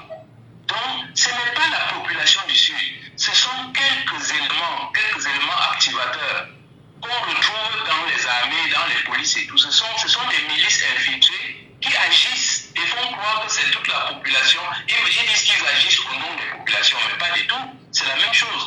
Quand vous voyez tous ces maires, tous ceux qu'ils appellent élites là, quand ils font leurs déclarations complètement diaboliques, ils n'ont pas la légitimité pour parler au nom du peuple du Sud.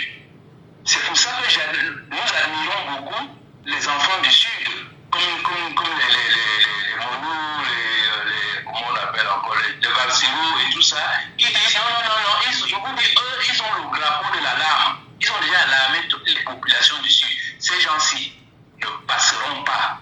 Et moi, je vais prendre un exemple concret pour illustrer cette situation. Vous vous souvenez, il y a une époque, la mère de Zouetele, le maire de Zouetele, une dame, c'était soulevé contre les menaces qu'elle subissait de la part de Mébengo. Et qu'est-ce qu'elle expliquait? Elle disait que voilà, Mébengo, il a toutes les possibilités de donner du travail aux enfants du Sud. Mais au lieu de ça, il saoule ses enfants d'alcool et fait d'eux une milice qui vient menacer Madame le maire régulièrement. Et c'est un sujet que je n'ai rien contre le fait que ces gens suivent M. Mébengo. Mais Mébengo peut leur donner un véritable travail. Au lieu de les organiser comme s'ils étaient des gangsters. Allez, cherchez-nous cette vidéo, vous la remettez, vous allez voir ce qu'elle disait. Elle disait, mais elle ne comprend pas comment quelqu'un qui est aussi bien placé, aussi riche, au lieu d'aider ses enfants à se développer, à former une famille, il fait d'eux des gangsters qui viennent menacer Madame le maire. Et je vous dis, cette vidéo-là parle d'elle-même. Et c'est pour ça que je dis, nos frères du Sud, ce sont nos frères. Nous vivons avec eux depuis. Allons porter ces gens-là dehors et nous allons développer le Sud comme d'ailleurs toutes les autres parties du Cameroun. Il faut d'ailleurs rappeler, les Paco, que le Sud également détient des richesses incroyables au-delà du bois, du fer, de Mbala par exemple, et tout ce qu'on a là-bas. Le Sud regorge de très grandes richesses. Est-ce que ça ne pose pas le problème naturellement aujourd'hui de ce qu'on appelle élite? Les élites servent à quoi? Est-ce que les élites sont là pour eux? Bon, on le sait déjà, ils sont là pour eux. Mais comment les populations peuvent-ils désormais vivre avec ces élites-là dans le sud Cameroun? Mais c'est monsieur Mathieu. Franchement, dans l'habitude, nous citons toujours nos richesses dans le sol et le sous-sol. Mais nous oublions une chose importante. Nous, les Camerounais, nos ressources humaines sont vraiment l'une de nos premières forces en Afrique. Il n'y a pas plus de travailleurs. On a fait croire, on a mis dans l'imaginaire des Camerounais que les gens du Sud ne travaillent pas. Mais ce n'est pas possible, ce n'est pas vrai. Je vous dis, quand vous êtes dans le Sud, vous voyez tout le monde en train d'aller au champ, sortir des maniocs, pour cultiver, sortir, faire du cacao et tout. C'est un peuple de travailleurs. Mais les fainéants qui se sont installés au pouvoir, on veut mettre dans la tête des Camerounais que c'est un peuple de fainéants. Mais c'est pas possible. Quand vous allez là-bas, vous voyez tout ce qui sort de la forêt, du travail des sudistes. Et c'est là où on comprend que ce gouvernement nous a floués avec l'aide des colons. Donc je dis une fois de plus, nous sommes un peuple de... Tous les Camerounais sont des travailleurs. Et sur cette base-là, en 5 ans, 10 ans, je dis, si nous survivons, ceux qui vont survivre à la fin de ce régime, vous allez voir qu'en 5-10 ans, le Cameroun va changer complètement. Parce que je dis, notre première richesse, c'est nous-mêmes. Nous sommes des bosseurs, nous sommes des gens intelligents. Mais prenez un pays comme la France, tous ceux qui ont fait la gloire de la France jusqu'au dernier Mbappé, ce sont des Camerounais. Hein? Donc vous allez dans le domaine de la musique, du sport, du travail, mais qui concerne M. Macron, c'est Bembé.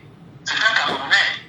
Donc je vous dis que nous avons les ressources humaines qu'il faut pour remettre notre pays sur les rails en moins de 5-10 ans.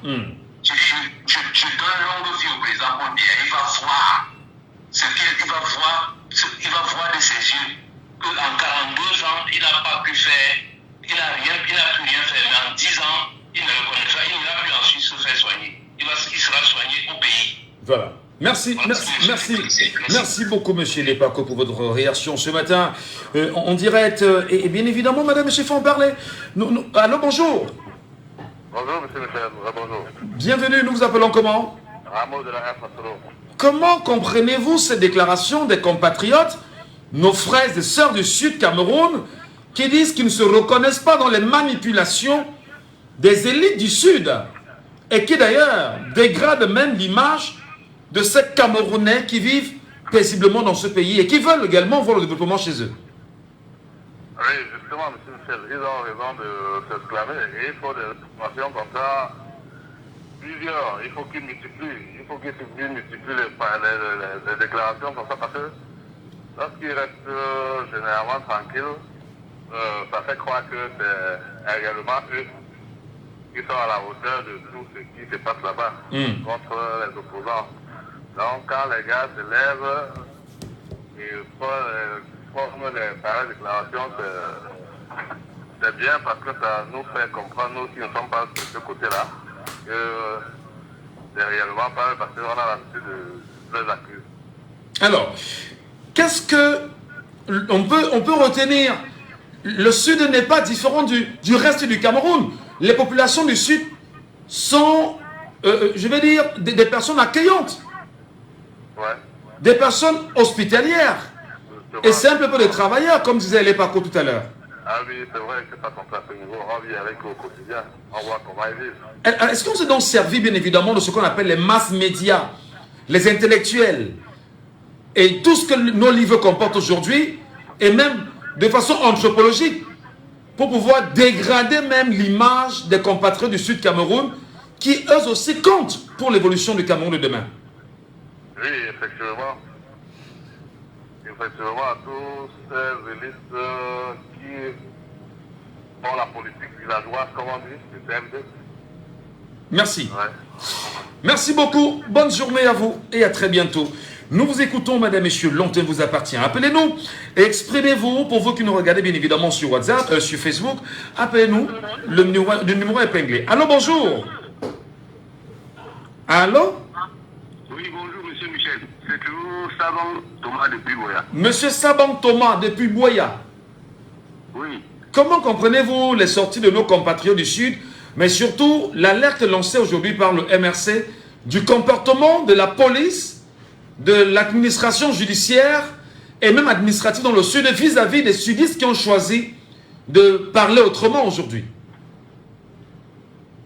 Monsieur Michel, je dirais tout simplement que mieux vaut tard que jamais. Oui. Le Sud que vous voyez là n'est pas unique. J'ai travaillé dans un endroit à l'extrême nord, le Gondieni. Un jour, nous sommes partis de le Gondieni à 15h pour arriver à Kousséry, à 6h du matin, dans une voiture 4x4. Non, vous n'êtes pas sérieux. Il n'y avait pas de route. J'ai travaillé à Yabassi. Le camp est enclavé, Yingi. J'étais dans la tournée du préfet, on a fait 12 km à pied, le préfet avait acheté les bottes. Le Sud n'est pas uni. Merci pour le réveil du Sud et que ça fasse tache d'huile dans les autres régions du pays. Le peuple du Sud, monsieur Michel, c'est le plus gentil du pays. J'ai travaillé avec eux partout. Ils sont tellement gentils, toujours disposés à servir. Même quand vous allez dans un ministère à Yaoundé, quand vous rencontrez un gars du Sud, s'il accepte de vous servir, il va vous servir très très bien. Mais ce peuple-là, avec les élites, compradors, qui ont amassé les richesses, les trompes, il n'y a pas de route, il n'y a pas des hôpitaux, il n'y a pas d'eau, il n'y a rien. Je dirais tout simplement merci pour le réveil. C'est tardif, mais ce n'est pas rien. Il faut seulement que ça fasse tâche d'huile. Mais quelqu'un tout à l'heure a demandé à nos compatriotes du Sud de multiplier ce type de sorties et d'amplifier naturellement cela. Est-ce que pour vous, ce sera... C'est une possibilité, c'est un moyen d'éducation, c'est une action d'éveil et de réveil véritablement des sudistes? Oui, monsieur Michel, le réveil même de tout le pays, surtout dans les endroits, ici au sud-est où je suis, vous voyez que pour aller à Akwaya, vous devez passer par le Nigeria, par un pays, pas le pays voisin pour atteindre un arrondissement de la République. Mais chaque fois qu'il y a vote, le RDP gagne à Akwaya. Mais comment ça se comprend? Qu'est-ce que ces populations ont en retour? Il n'y a même pas de route, il n'y a pas d'eau. On vous affecte à Akwaya, qui est un arrondissement. Vous allez passer par notre grand voisin de Nigeria pour arriver à Akwaya. C'est compréhensible, monsieur Michel. Pardon, dites-moi. Vous croyez que les élites d'Akwaya, il y a un monsieur comme l'ancien député, il s'appelle Aya Paul. Un jour, il est arrivé au Parlement avec les habits bourgs. Et voilà comment est mon arrondissement. Qu'est-ce qui a changé? Rien n'a changé.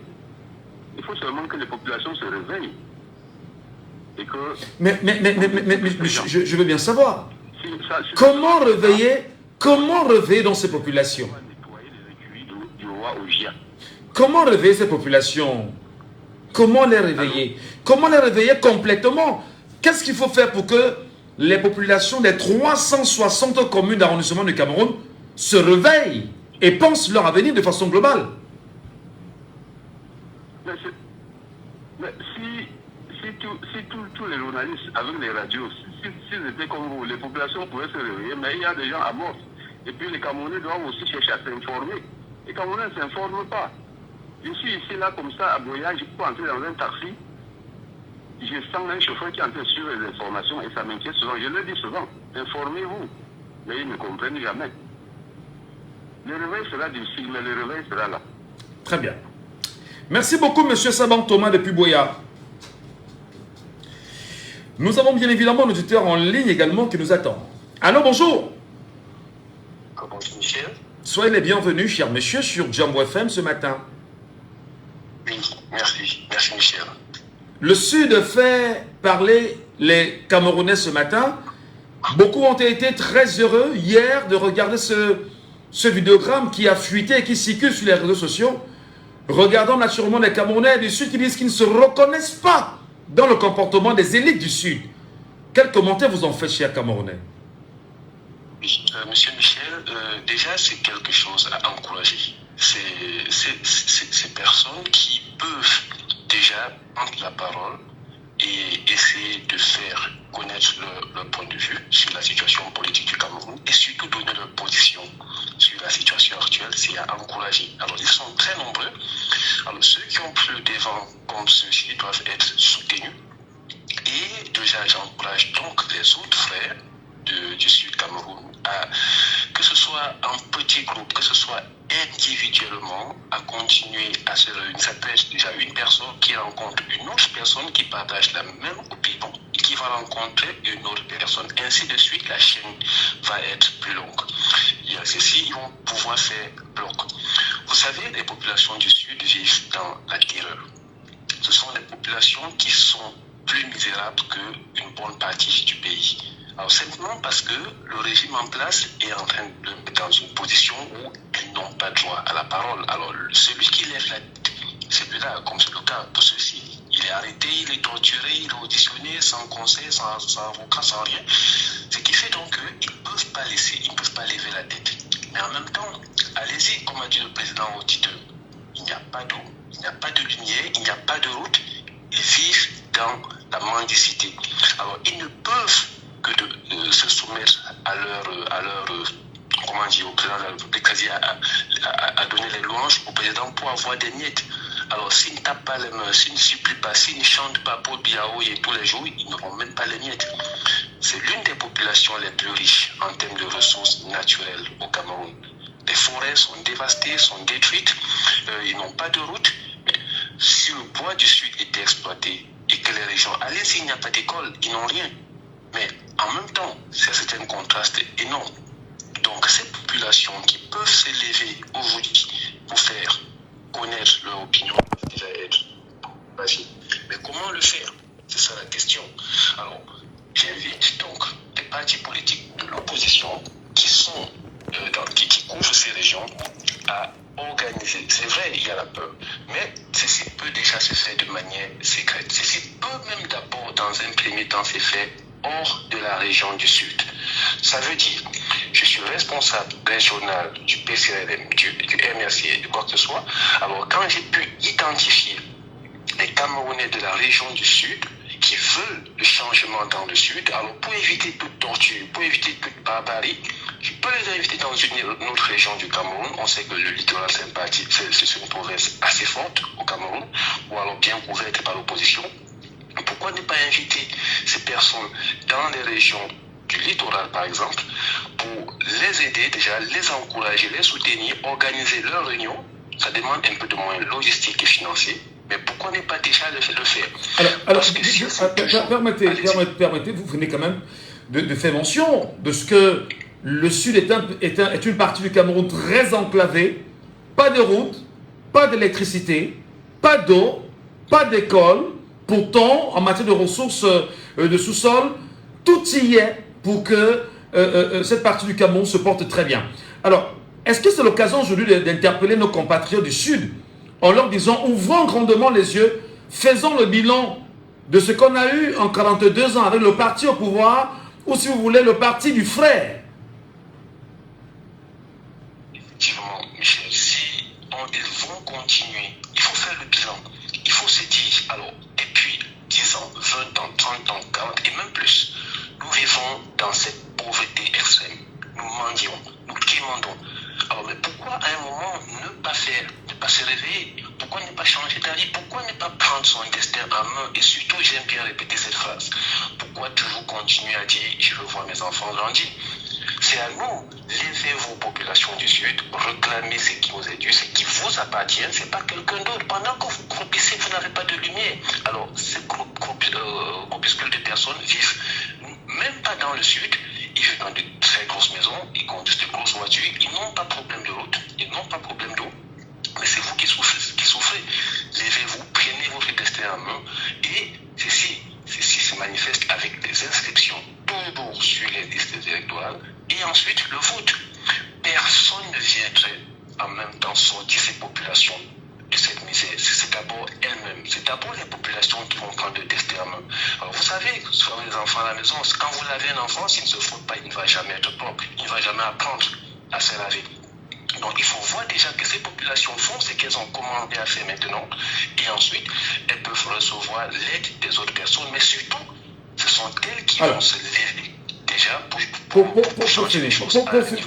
finir, je vais peut-être prendre l'exemple de la toute dernière publication par l'ECAM du nombre de Camerounais qui se sont fait inscrire au niveau du sud de Cameroun, un peu plus de 300 000 dans le sud globalement.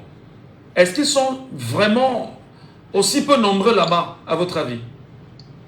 Non, le sud c'est une population, c'est une province très large. En termes de population, pour moi, 300 000 c'est insuffisant. Déjà, c'est un chiffre, mais c'est insuffisant. Il devrait être plus de 300 000 parce qu'ils sont ceux-là qui ont plus besoin que d'autres. Ils sont en train de souffrir, donc 300 000 c'est insuffisant.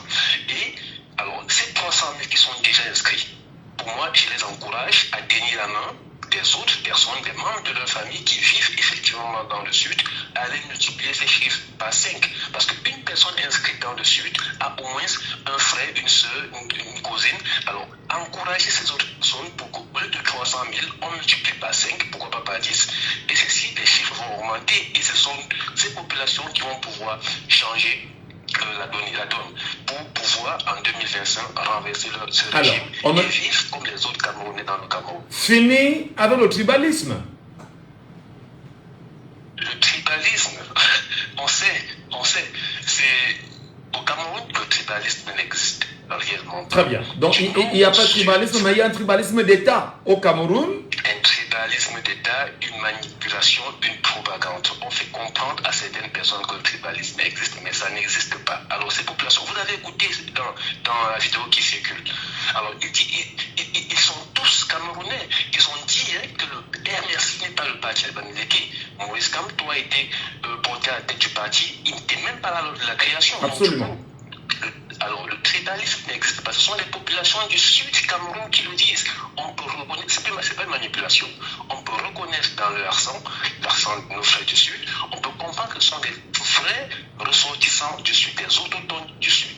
Le tribalisme n'existe pas au Cameroun. Qu'on laisse la manipulation et qu'on laisse nos frères du sud aussi profiter de tout ce que nous avons comme avantage dans ce pays. Merci. Merci beaucoup. Merci vraiment pour cette lecture. Et nous allons bientôt nous séparer, mais nous donnerons encore la parole aux Camerounais qui vont s'exprimer là-dessus. Et appelez-nous 6 91 98 60 98 ou via WhatsApp, vous le faites fièrement. Auditeur en ligne, allô, bonjour. Oui, bonjour Michel, c'est Donald qui revient. Ah, Donald, vous revenez sur WhatsApp cette fois-ci. D'accord. Quelle lecture vous faites bien évidemment de la déclaration de nos compatriotes du Sud de Donald? Qu'est-ce que vous en dites, vous?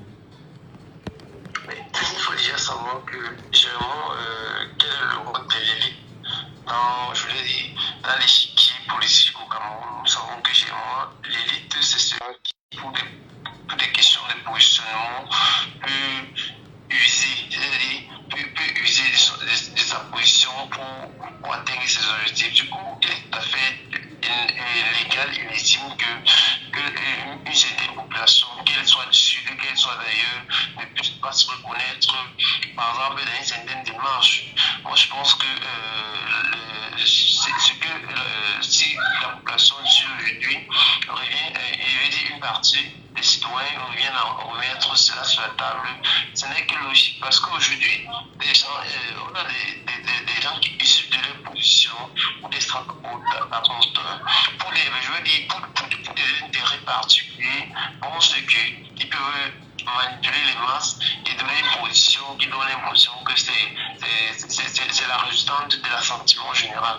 Non, je vous le martelais toujours ici. Moi, je me réjouis que ce matin, on remet ce débat sur la table en estimant que ce peuple est un peuple travailleur.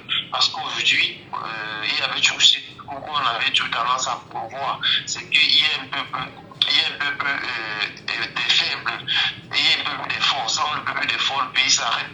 Du coup, quand on remet donc ce débat sur la table, pour moi, ça m'intéresse et je me dis les mêmes réalités que nous avons ici à l'ouest, que nous avons au littoral. La population du sud je veux dire, les subissent. Et pareil, comme vous soulignez. Oui, mais attendez, les populations du Sud, il faut dire les choses comme elles se présentent. Il y a une belle expression très partagée par tous, la bonne charité commence par soi-même. Comment peut-on être chef de l'État, président de la République d'un pays? Certes, vous devez diriger le pays globalement, vous devez rester dans un équilibre normal pour tout le monde. Si on regarde par exemple aujourd'hui le Djaï Lobo, aujourd'hui qui est même le département du chef de l'État, comment vous comprenez que... Allô, est-ce qu'il est avec nous? Ah, on l'a perdu. On a perdu Donald. Alors oui, Donald, comment vous expliquez que les Camerounais vous disent au Djaï Lobo, par exemple, que ils ont le chef de l'État qui est leur frère et leur grand frère, mais ils ne parviennent pas à avoir du travail. C'est un exemple. Est-ce que c'est raisonnable ça, Donald?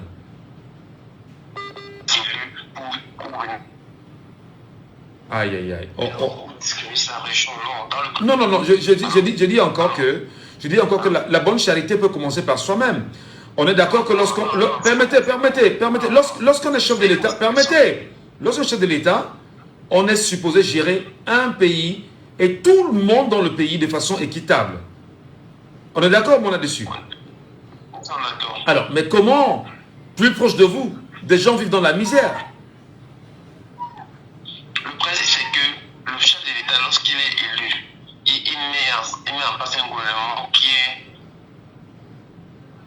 de façon globale et non discriminé parce que je serais originaire de ci. Non, on est totalement d'accord, Ça veut dire que dans cet argumentaire-là de bonne charité, il faut les mettre de côté.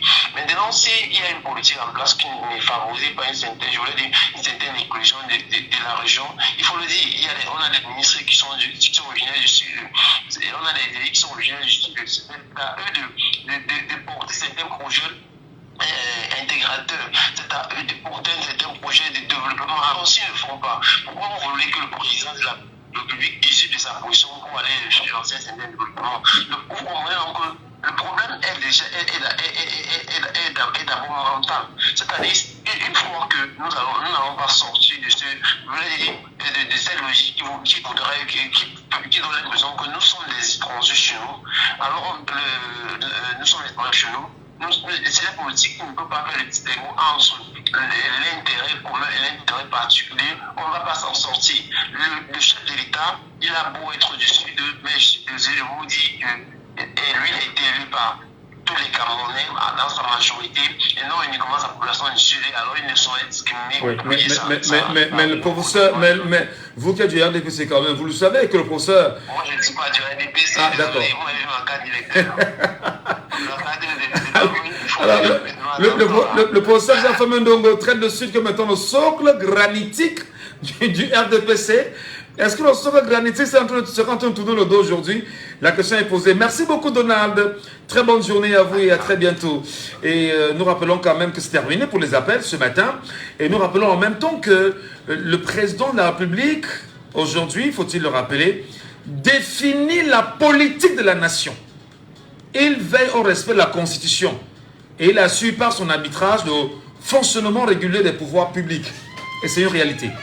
N'oubliez pas, madame, messieurs, le 24 mai, inscription de 5 millions de Camerounais sur les listes électorales de façon globale, en battant une bonne campagne, en demandant aux uns aux autres, alertez les gens dans vos villages. Et il y a 360 communes au village, alertez les gens dans vos villages, faites-les sortir et qu'ils prennent rendez-vous le 24 mai à l'antenne communale et les camps. À défaut, suivez tous les points et les camps d'inscription afin naturellement d'en sortir avec une carte d'électeur ou un récépissé au moins. Si vous ne faites pas la politique va vous faire. Et au pire des cas, elle va vous broyer. À lundi. C'était Laissons parler les gens. Vous pouvez écouter le podcast sur notre page Facebook Jambo FM 91.